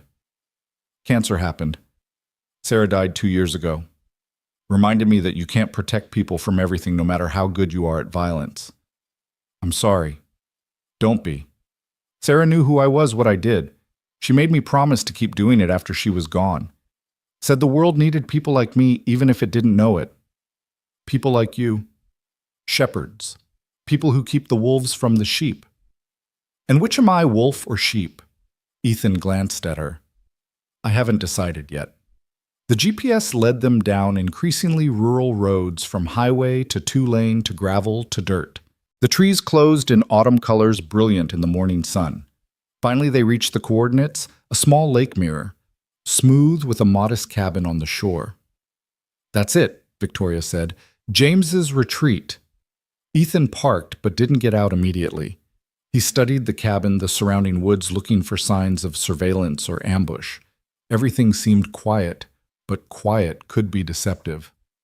Stay here, he told Victoria. We've been through this. This is different. If Park left something here, it could be protected. Traps alarm's worse. He approached the cabin carefully, noting the security cameras disabled, the motion sensors offline, and the steel-reinforced door unlocked. Someone had been here recently and wanted visitors. Inside was chaos. Computers torn apart, papers scattered, furniture overturned. Someone had searched the place thoroughly, but apparently hadn't found what they were looking for. But Ethan wasn't looking in the obvious places. He was thinking like Park, paranoid, brilliant, always planning 3 moves ahead. The man wouldn't hide something valuable where anyone could find it. He found it in the fireplace, not in the chimney or behind the bricks, but in the ashes themselves. A fireproof case designed to look like burnt wood. Inside was a single USB drive and a note. If you're reading this, I'm dead, and you have the coordinates. The drive contains everything, the complete algorithm, the kill switch, and evidence of everyone who tried to steal it. Do what I couldn't. Make it disappear forever. JP. Ethan pocketed the drive and returned to the car. Victoria was on the phone, his burner. Who are you calling? She handed him the phone. Someone who says he's your friend. Marcus's voice. We have a problem. Your daughter's asking for you, and I've got at least 3 surveillance teams circling the safe house. I can hold them off, but not forever. How long, sir? Maybe 2 hours before they decide to come in hard. 2 hours. Not enough time to get their deal with the algorithm and extract Emma safely. Marcus, I need you to do something for me. Name it. Tell Emma I love her. Tell her the protection charm worked. Ethan. And when they come, don't fight. Let them take her. Are you insane? I know what I'm doing. They won't hurt her as long as they think she's leverage. Just make sure she knows I'm coming for her. This is a bad play, Shepard. It's the only play. 2 hours. Start the clock. He hung up and looked at Victoria. We're going to make a trade. Emma for the algorithm. No, you for Emma. Victoria's eyes widened. What? They want you because they think you have the algorithm, so we're going to give them what they want. You and the real algorithm on this drive. But you said we were going to destroy it. We are. But first we're going to use it. He held up the drive. Park didn't just record the algorithm. He recorded everyone who tried to steal it. Names, organizations, communications, everything. So we're going to send it to everyone simultaneously. Every intelligence agency, every news organization, every government. Complete transparency. Let them all see how dirty they've been, how many people died for mathematical equations. That would cause chaos. That would cause accountability. And in the chaos, you and Emma disappear. New identities, new lives, far from all this. What about you? I'll be the one who released it. They'll come after me. They'll kill you. Probably, but you and Emma will be safe. The algorithm will be public worthless as a weapon because everyone will have it, and the people who killed for it will be exposed. Victoria was quiet for a long moment. Then she reached over and took the drive from his hand. No, she said simply. Victoria. No, I'm not letting you sacrifice yourself for my mistakes, and I'm not letting them use your daughter as leverage. She pulled out her phone, her real one, the one she'd turned off hours ago. I'm CEO of one of the most powerful corporations in America. Time I acted like it.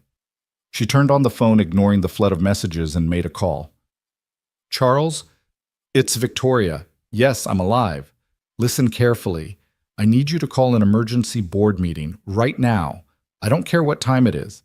Because in 1 hour, I'm going to release information that will either destroy the company or make us indispensable to national security. Yes, I'm serious. 1 hour. She hung up and made another call. Senator Morrison, Victoria Lane, Yes, that Victoria Lane.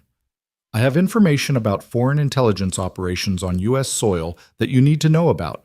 Millennium Park, 1 hour. Bring Homeland Security. What are you doing? Ethan demanded. Something you wouldn't. I'm going public. Press conference live stream the works. I'm going to stand in front of cameras and tell the world about the algorithm, about the deaths, about the intelligence agencies fighting over it. And then I'm going to destroy it. Publicly. They'll kill you before you get the first word out. No, they won't, because they'll all be watching each other, making sure no one else gets it first. And because you're going to be there, making sure they don't. Victoria. Your daughter needs her father, Ethan. She already lost her mother. She's not losing you too. She held up the drive. This thing has caused enough orphans. Before he could stop her, she was out of the car and walking toward the lake. For a moment, he thought she was going to throw the drive in the water. Instead, she knelt at the shore and pulled out Park's paper with the numbers. The kill switch, she said. It's not just a number. It's a mathematical proof that the algorithm contradicts itself. If we release both together, the algorithm and its own impossibility, it becomes useless. A curiosity instead of a weapon. You're betting everything on Park's math. I'm betting everything on Park's conscience. He was a good man once before fear and greed corrupted him. This was his redemption. Ethan's phone buzzed. Marcus, 90 minutes. Time was running out. Emma was waiting. The world was watching. 1 hour, Ethan said. We do your press conference, but we do it my way. Which is, we make them all come to us. Every player, every agency, every killer who's been hunting you. We put them all in one place at one time. And then we show the world what happens when people fight over weapons that shouldn't exist. Victoria stood brushing dirt from her knees. You're going to start a war. No, Ethan said, thinking of Emma, of Sarah, of all the invisible people who just wanted to live their lives in peace. I'm going to end one. The drive back to Chicago felt like descending into a war zone. Every mile closer to the city brought more helicopters overhead, more unmarked vehicles on the roads, more evidence that the world's intelligence agencies were converging on one point. Ethan counted at least 3 surveillance drones following their car, maintaining perfect formation at different altitudes. They know where we are, Victoria said, watching the drones through the sunroof. They've known for the last 20 miles. They're not stopping us because they want to see where we're going. And where are we going? Millennium Park, the pavilion, exactly where you told them. Victoria checked her phone. The messages were pouring in: board members, senators, journalists, security agencies. The whole world seemed to know something massive was about to happen. Charles says the board is assembled, she reported. They're threatening to remove me as CEO if I don't appear immediately. Let them try. After today, Aurora Corporation will either be the most valuable company in the world or it won't exist at all. They entered the city proper, and the presence of law enforcement became overwhelming. Every corner had police, every building had spotters on the roof. The park itself was surrounded by barriers, media vans, creating a secondary perimeter around the official one. Ethan pulled into an underground garage 2 blocks away. Before they got out, he reached into the back seat and pulled out a tactical vest, sliding it over Victoria's blazer. This won't stop a rifle round, but it might buy you seconds, he said. Comforting. I need you to understand something. Once we step out there, once you start talking, there's no stopping. They'll try everything: threats, bribes, violence. The moment you show weakness, you're dead. I ran a Fortune 500 company, Ethan. I know about not showing weakness. This is different. In business, showing weakness costs you money. Here it costs you everything. His phone buzzed. Marcus. 60 minutes. They're getting antsy. Victoria saw his expression. Emma? She's holding on. Marcus will keep her safe as long as he can. We could call this off, trade the algorithm for her. No, you were right. She already lost her mother. She deserves a father who didn't sell out the world to save her. They walked through the garage toward the street, Ethan automatically checking corners and sight lines. As they emerged into daylight, the scale of what was happening became clear. The park was packed not just with law enforcement and media, but with crowds of civilians drawn by social media rumors that something historic was about to happen. Miss Lane! A reporter rushed forward, microphone extended. Is it true you have information about foreign espionage? Can you confirm the attack at Aurora Tower? What's your relationship with James Park? Ethan moved between Victoria and the press, creating space with his presence alone. But he could see the real threats in the crowd, professional operators trying to blend in as journalists or civilians. Chen was there near the fountain, surrounded by what looked like a Chinese trade delegation, but were certainly MSS agents. Ashford stood by the media vans, his arm in a sling from the firefight at the marina, his team spread out in tactical positions. And there were others. Russians near the art installation, Israelis by the garden, Germans, French, British. A United Nations of intelligence agencies, all armed, all ready to kill for what Victoria carried. The pavilion itself had been cordoned off with a small platform erected for press conferences. Senator Morrison was already there, flanked by Homeland Security agents, who looked deeply uncomfortable with the situation. Ms. Lane, the senator said as they approached, I hope you understand the gravity of what you're doing. Better than you know, Senator. Morrison's eyes flicked to Ethan. And you are nobody important, Ethan replied, scanning the crowd. He spotted 3 sniper positions, maybe more. The concert hall's acoustic panels would provide some cover, but not much. Victoria stepped up to the microphones and the crowd fell silent. Hundreds of phones rose to record. The world was watching. My name is Victoria Lane, she began, her voice carrying clearly through the speakers. I'm the CEO of Aurora Corporation, and I'm here to tell you about a technology that has already killed 12 people and nearly started World War III. The crowd erupted in questions, but she raised her hand for silence. 6 months ago, my company acquired research from a laboratory in Mumbai. We believed we were purchasing theoretical work on quantum computing. What we actually acquired was something far more dangerous, an algorithm capable of breaking any encryption system in the world. Ethan saw the reactions ripple through the crowd. The intelligence operatives' tensed hands moving toward concealed weapons. This was the confirmation they'd been waiting for. The algorithm was developed by Dr. James Park, my chief technology officer, Victoria continued. Last night, he was murdered by agents of a foreign government seeking to steal it. That wasn't entirely true. Park might still be alive somewhere being interrogated, but it served the narrative. Multiple intelligence agencies have attempted to acquire this technology through violence and coercion. They've threatened me, attacked my employees, and now they're holding a 7-year-old girl hostage to force compliance. Ethan's jaw tightened. She wasn't supposed to mention Emma. That girl's father saved my life last night, Victoria said, looking directly at one of the cameras. He's standing here beside me, having chosen to protect the world rather than save his daughter. That's the kind of person these agencies are willing to destroy for their weapons. The crowd was murmuring now, phones flashing as people tried to identify Ethan.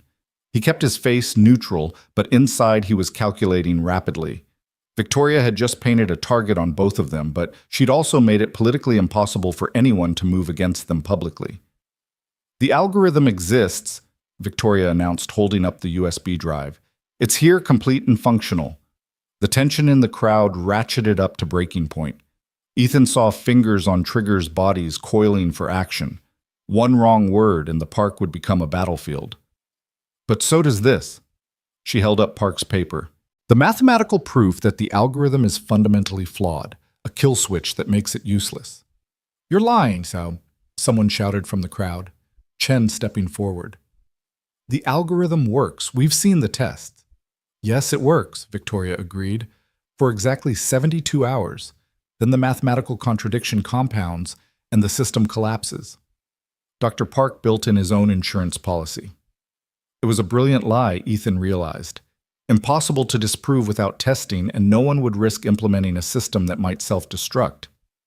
I'm going to release both the algorithm and its kill switch, Victoria announced, to everyone. Every government, every news organization, every university. Complete transparency. You can't do that. Morrison stepped forward. That's classified technology. Classified by whom, Senator? The American government that doesn't officially know it exists. The Chinese who stole the original research. The Russians who've been trying to kidnap me. Victoria's voice rose. This technology belongs to no one because it's too dangerous for anyone.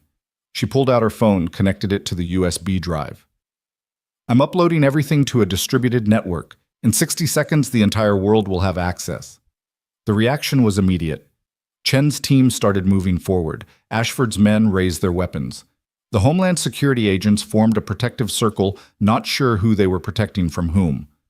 Stop! A new voice cut through the chaos, male authoritative with a slight electronic distortion. Everyone turned toward the concert hall, where a figure emerged from the acoustic panels. It was Park, very much alive, but looking like he'd been through hell. His clothes were torn, his face bruised, but his eyes were alert and focused. James? Victoria's shock was genuine. You're alive. Barely. He walked forward slowly, hands visible to show he was unarmed. They tortured me for hours, wanted the algorithm, but I held out because I knew you'd come here, knew you'd try to release it. It needs to be destroyed, James. No, it needs to be controlled. Park's voice grew stronger. Not by governments or corporations, but by an international body. Scientists, ethicists, people who understand its implications. That's naive, Ethan said, speaking for the first time. The moment you create that body, it becomes a target.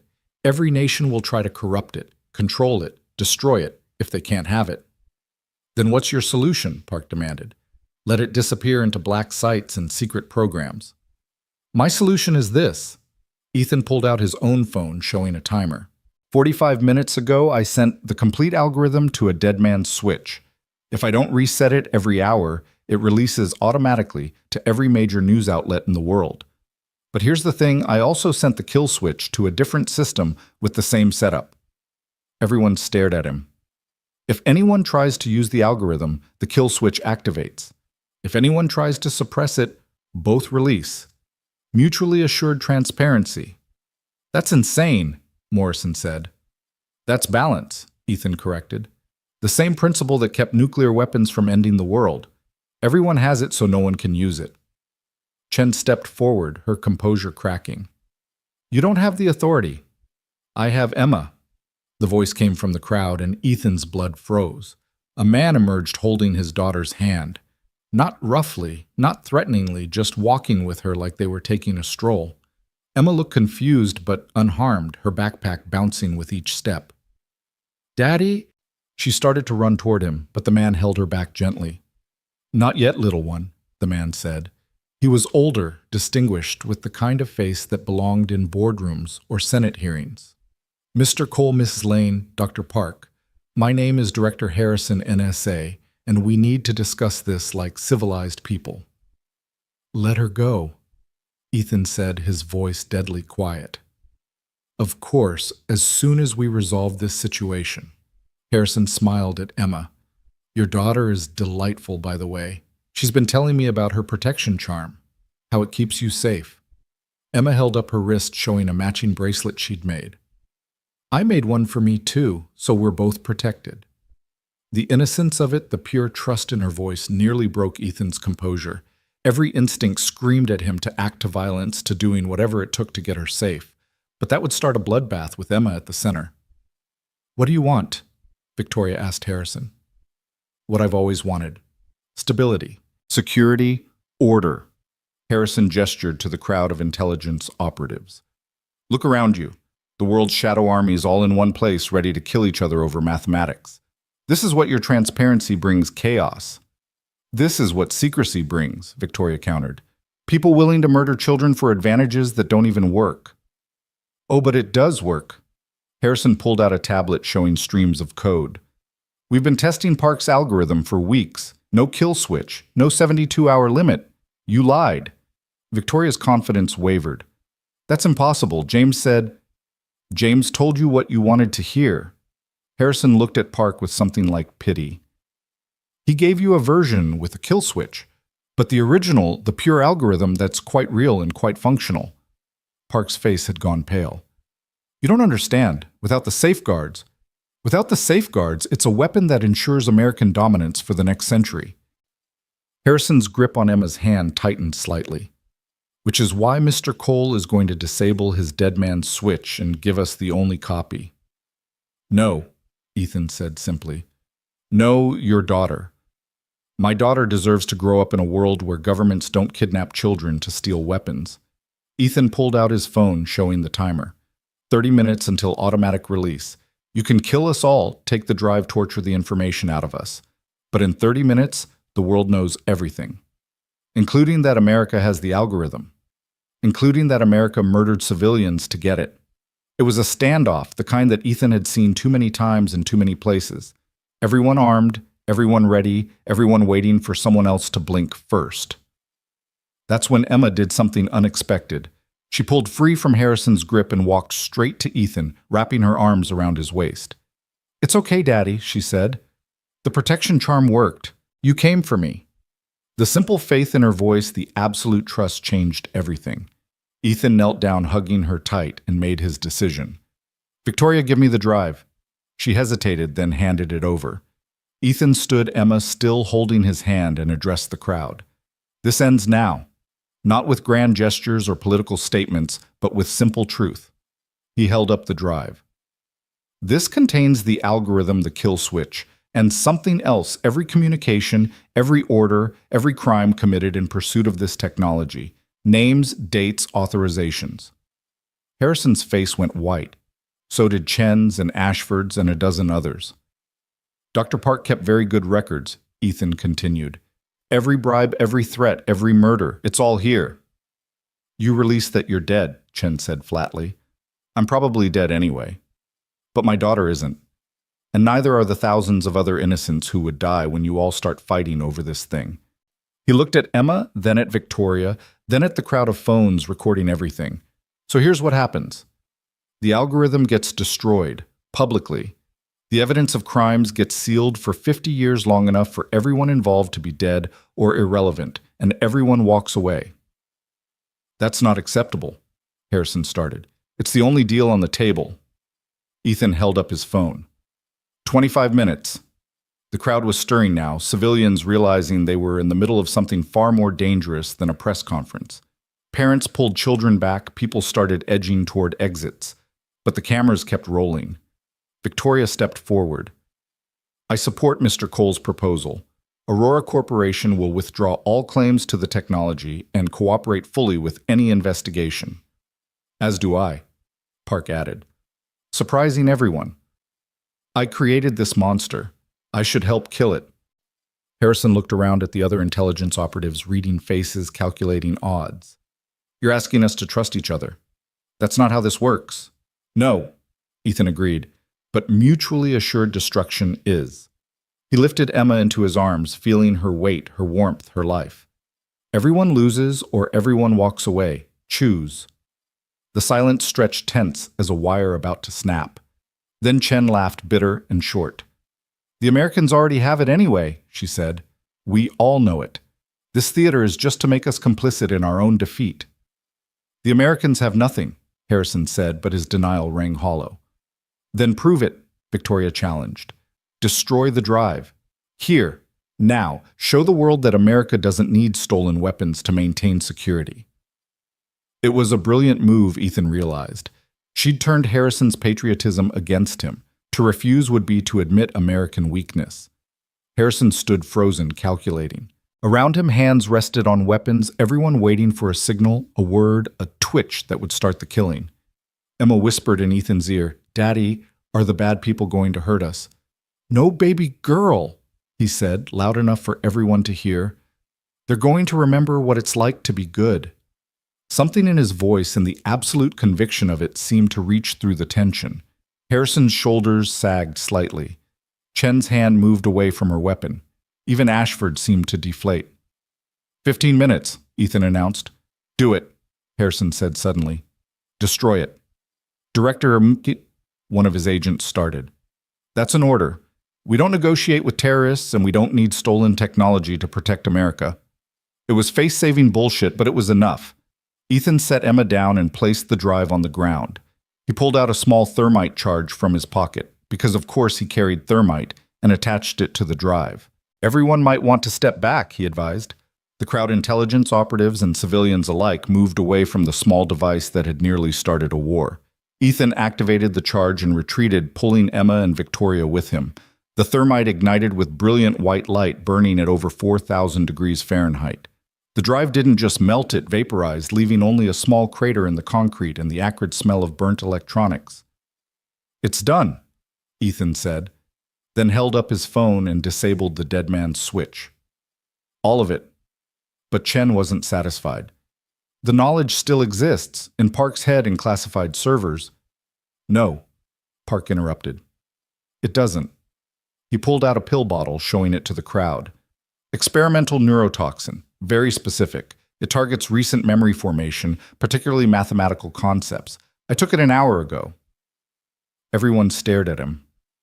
In about 10 minutes, I won't remember anything about the algorithm. Or much of the last year, actually. It was the only way to be sure. You destroyed your own mind, Victoria asked, horrified. I destroyed the part that created weapons, Park corrected. I'll still remember how to tie my shoes, how to cook pasta, the important things. Already Ethan could see the confusion creeping into Park's eyes, the slight uncertainty in his movements. The man had lobotomized himself to save the world from his creation. Then we're done here, Harrison said.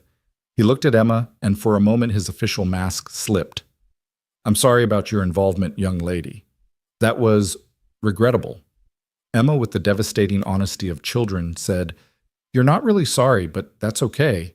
Daddy says sometimes people do bad things for good reasons. Harrison actually flinched. Without another word, he turned and walked away, his agents falling in behind him. One by one, the other intelligence groups dispersed, melting back into the crowd and disappearing into the city. Chen paused beside Ethan. This isn't over. There will be other algorithms, other weapons, and other janitors to stop them, Ethan replied. She almost smiled at that, then vanished into the crowd. Ashford was the last to leave. He approached Victoria, favoring his injured arm. You played this well, but you've made enemies today. Powerful ones. I've made the only choice that mattered, Victoria said. Perhaps, but choices have consequences. Watch your back, Ms. Lane. As he walked away, Victoria called after him. Was it worth it? All the death, all the violence for something that doesn't even exist anymore. Ashford paused, looked back. Ask me in 50 years when we see what China does with their quantum computers while America falls behind. Or ask the families of the 12 dead scientists, Ethan said. Ashford had no answer to that. He disappeared into the crowd, another ghost in a city full of them. The park was emptying now, civilians hurrying away from whatever they'd just witnessed. The media was in a frenzy trying to make sense of what they'd seen. Victoria was surrounded by reporters, but she wasn't answering questions yet. She was watching Park, who stood by the fountain looking lost. James, she said gently. He looked at her, confusion clear in his eyes. I'm sorry, do I know you? I seem to be I can't quite remember how I got here. You're safe, she told him. That's all that matters. I feel like I've forgotten something important. Nothing that can't be replaced. She arranged for one of Aurora's security team to take him to a hospital, watching as the man who'd nearly destroyed the world for his genius wandered away, freed from the burden of his own brilliance. That was a brave thing he did, Ethan said. That was a necessary thing, Victoria corrected. The question is, what now? Now you rebuild your company without secret weapons programs. Now you face whatever investigations come. Now you try to be better. And you, Ethan looked down at Emma, who was playing with her protection bracelet, seemingly unbothered by the chaos she'd just witnessed. The resilience of children never ceased to amaze him. Now I take my daughter home. That's it. You just walk away. My job was to protect people who couldn't protect themselves. Today that was you. Tomorrow it'll be someone else. But after everything, I'm still just a janitor who's good at other things. Victoria studied him for a long moment. You know, Aurora Corporation could use someone like you, head of security maybe. The pay would be significantly better than janitor wages. I've seen what your security budget is. You couldn't afford me. Try me. Ethan almost smiled at that. Thanks, but no. Emma needs stability, normalcy. She needs a father who comes home every night, not one who's always looking for the next threat. And you, what do you need? It was a good question. For 15 years, he'd defined himself by the mission, by the next crisis, the next enemy. But looking at Emma, seeing her laugh at something on her phone, he realized what he needed was simpler than that. Time, he said. Time with her before she grows up and realizes her father isn't the hero she thinks he is. You're wrong about that, Victoria said. Today you were exactly the hero she thinks you are. Before Ethan could respond, Senator Morrison approached, flanked by federal agents. Mr. Cole, Ms. Lane, we're going to need statements. Both of you. Later, Ethan said. My daughter needs lunch and a nap. This is a matter of national security. No, it was a matter of national security. Now it's just paperwork. He picked up Emma, who wrapped her arms around his neck. You know where to find me. I'll be the invisible guy pushing a mop at Aurora Tower. He started walking away, but Morrison called after him. You can't just walk away from this. There will be investigations hearings. I saved the world from algorithmic warfare and prevented at least 3 intelligence agencies from starting World War III, Ethan said without turning around. I think I've earned a sick day. Emma giggled at that, and they kept walking, leaving the chaos behind. But Victoria caught up with them at the edge of the park. Ethan, wait. She pulled out a business card, pressed it into his free hand. My direct line. Not for Aurora business, just if you ever need anything. You and Emma both. He looked at the card, then at her. You did good today. I had a good teacher. You had good instincts. Don't lose them in boardrooms and stock prices. And you don't lose yourself in trying to be invisible. They stood there for a moment, 2 people who'd been through hell together and come out the other side. Then Emma tugged on Ethan's collar. Daddy, I'm hungry. Can we get pizza? Whatever you want, baby girl. As they walked away, Emma asked, Was that lady your friend? Yeah, I think she is. Good. You need more friends. Uncle Marcus doesn't count because he's grumpy. Ethan actually laughed at that, the sound surprising him. It had been a long time since he'd laughed, without calculation, without purpose. It felt good. Behind them, the park was swarming with investigators, reporters, officials trying to make sense of what had happened. The algorithm was gone, but its impact would ripple for years. There would be hearings, investigations, recriminations. The shadow world had been exposed to daylight, if only for a moment, and that exposure would have consequences. But that was tomorrow's problem. Today, Ethan Cole was just a father taking his daughter for pizza, walking through Chicago like any other family. The protection charm on his wrist caught the afternoon sun, its blue threads bright against his skin. Daddy, Emma said as they waited for a crosswalk. Yeah. You saved everyone today, didn't you? How do you know that? Because that's what you do. You're a shepherd, and you protect the sheep from the wolves. Ethan looked down at her surprised. Where did you hear that? Mommy told me before she went to heaven. She said you were special, that you kept people safe even when they didn't know they needed it. The light changed and they crossed the street, but Ethan's throat was tight with emotion. Sarah had understood him better than he'd ever realized. Do you miss her? Emma asked. Every day. Me too, but she said that was okay, that missing people means we loved them. Your mom was pretty smart. She also said you were stubborn and needed to learn to ask for help sometimes. That startled another laugh out of him. That sounds like her. They reached the pizza place, a little neighborhood joint that had been there for 30 years. Nothing fancy, just good food and red checkered tablecloths. Ethan ordered Emma's favorite pepperoni with extra cheese, and they sat by the window watching the city go by. Daddy, are we safe now? Emma asked between bites. For now, yeah. But not forever. Ethan considered lying, giving her the comfort of false certainty. But Emma deserved better than that. No, not forever. There's always another threat, another problem. But that's okay.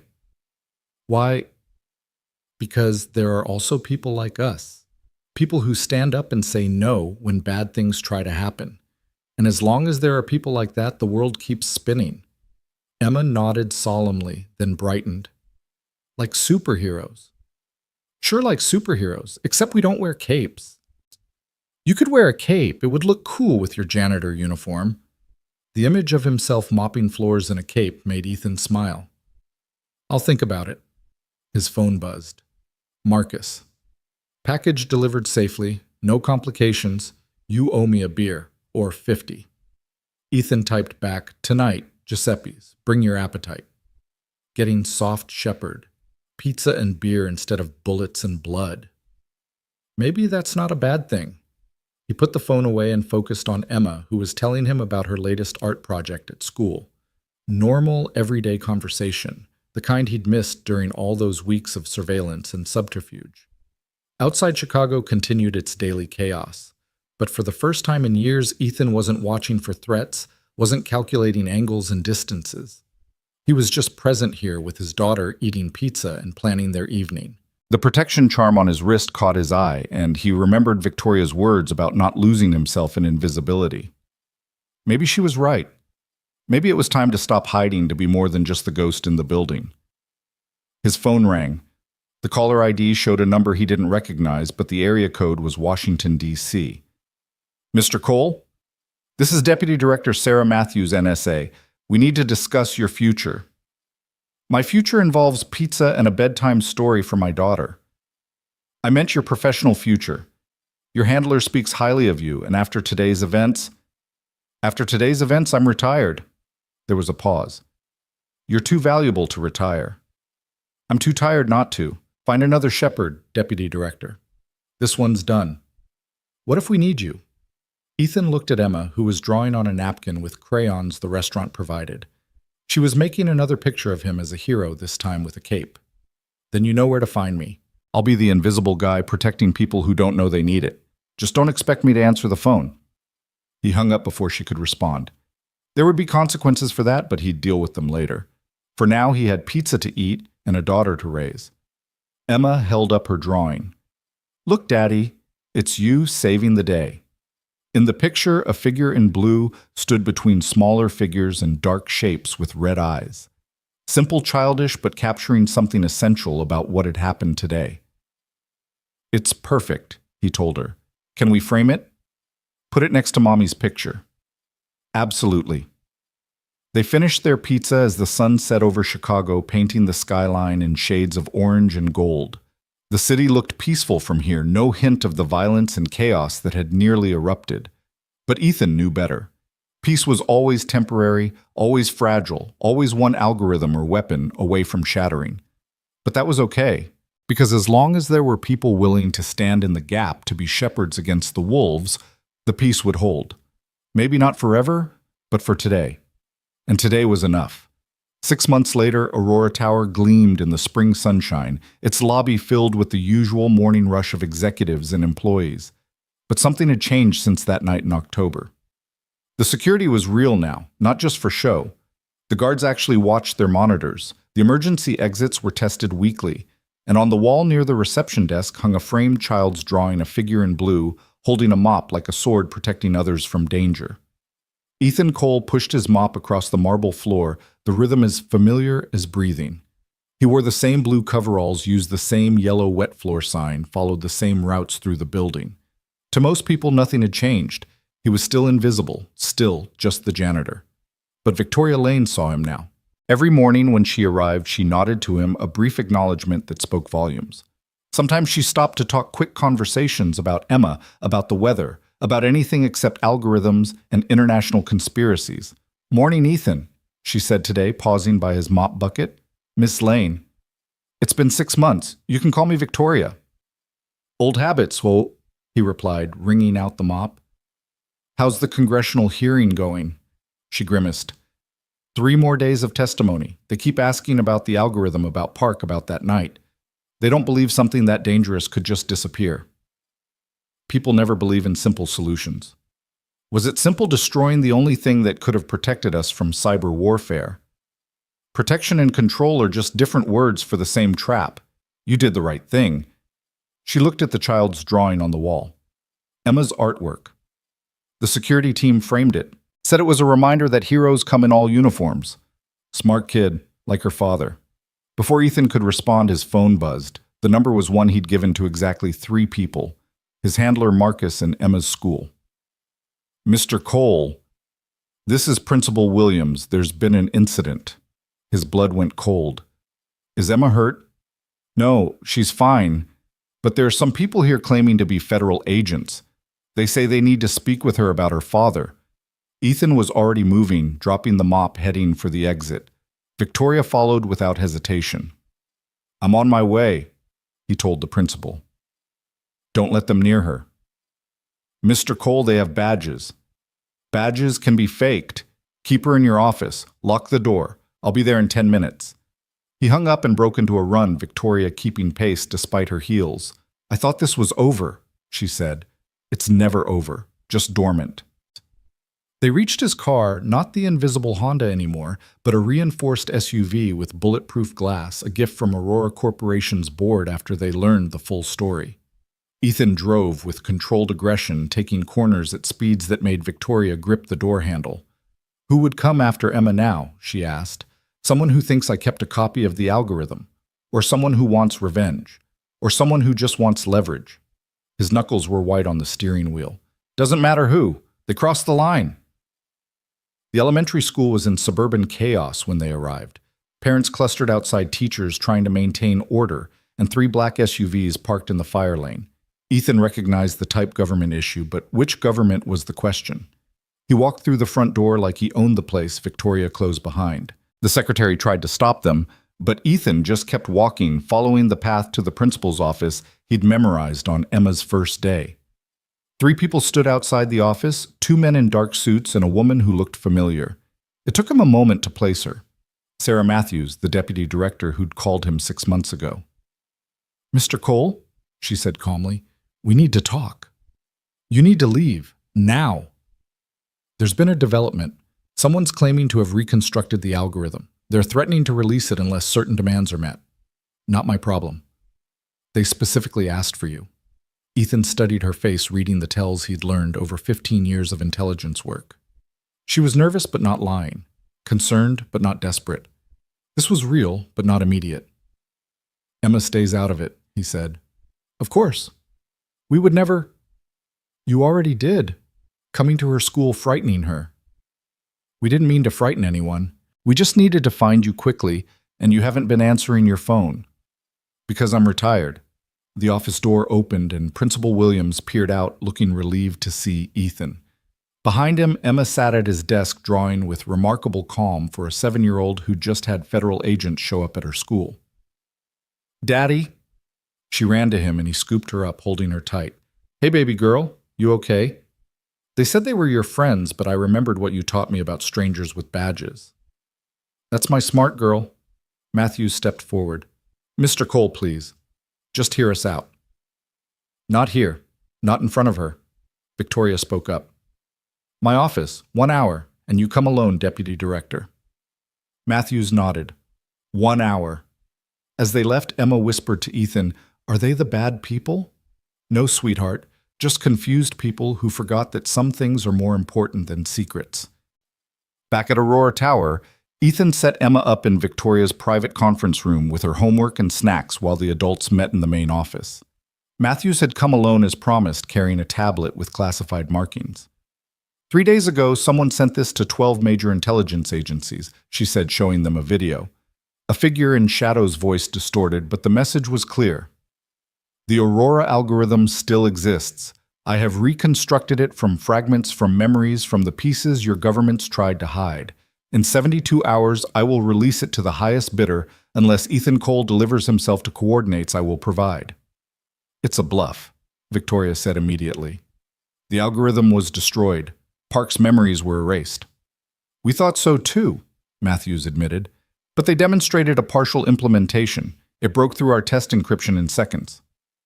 Ethan studied the video, looking for tells for mistakes. Something felt off about the whole thing. Play it again, he said. The video repeated, and this time he caught it.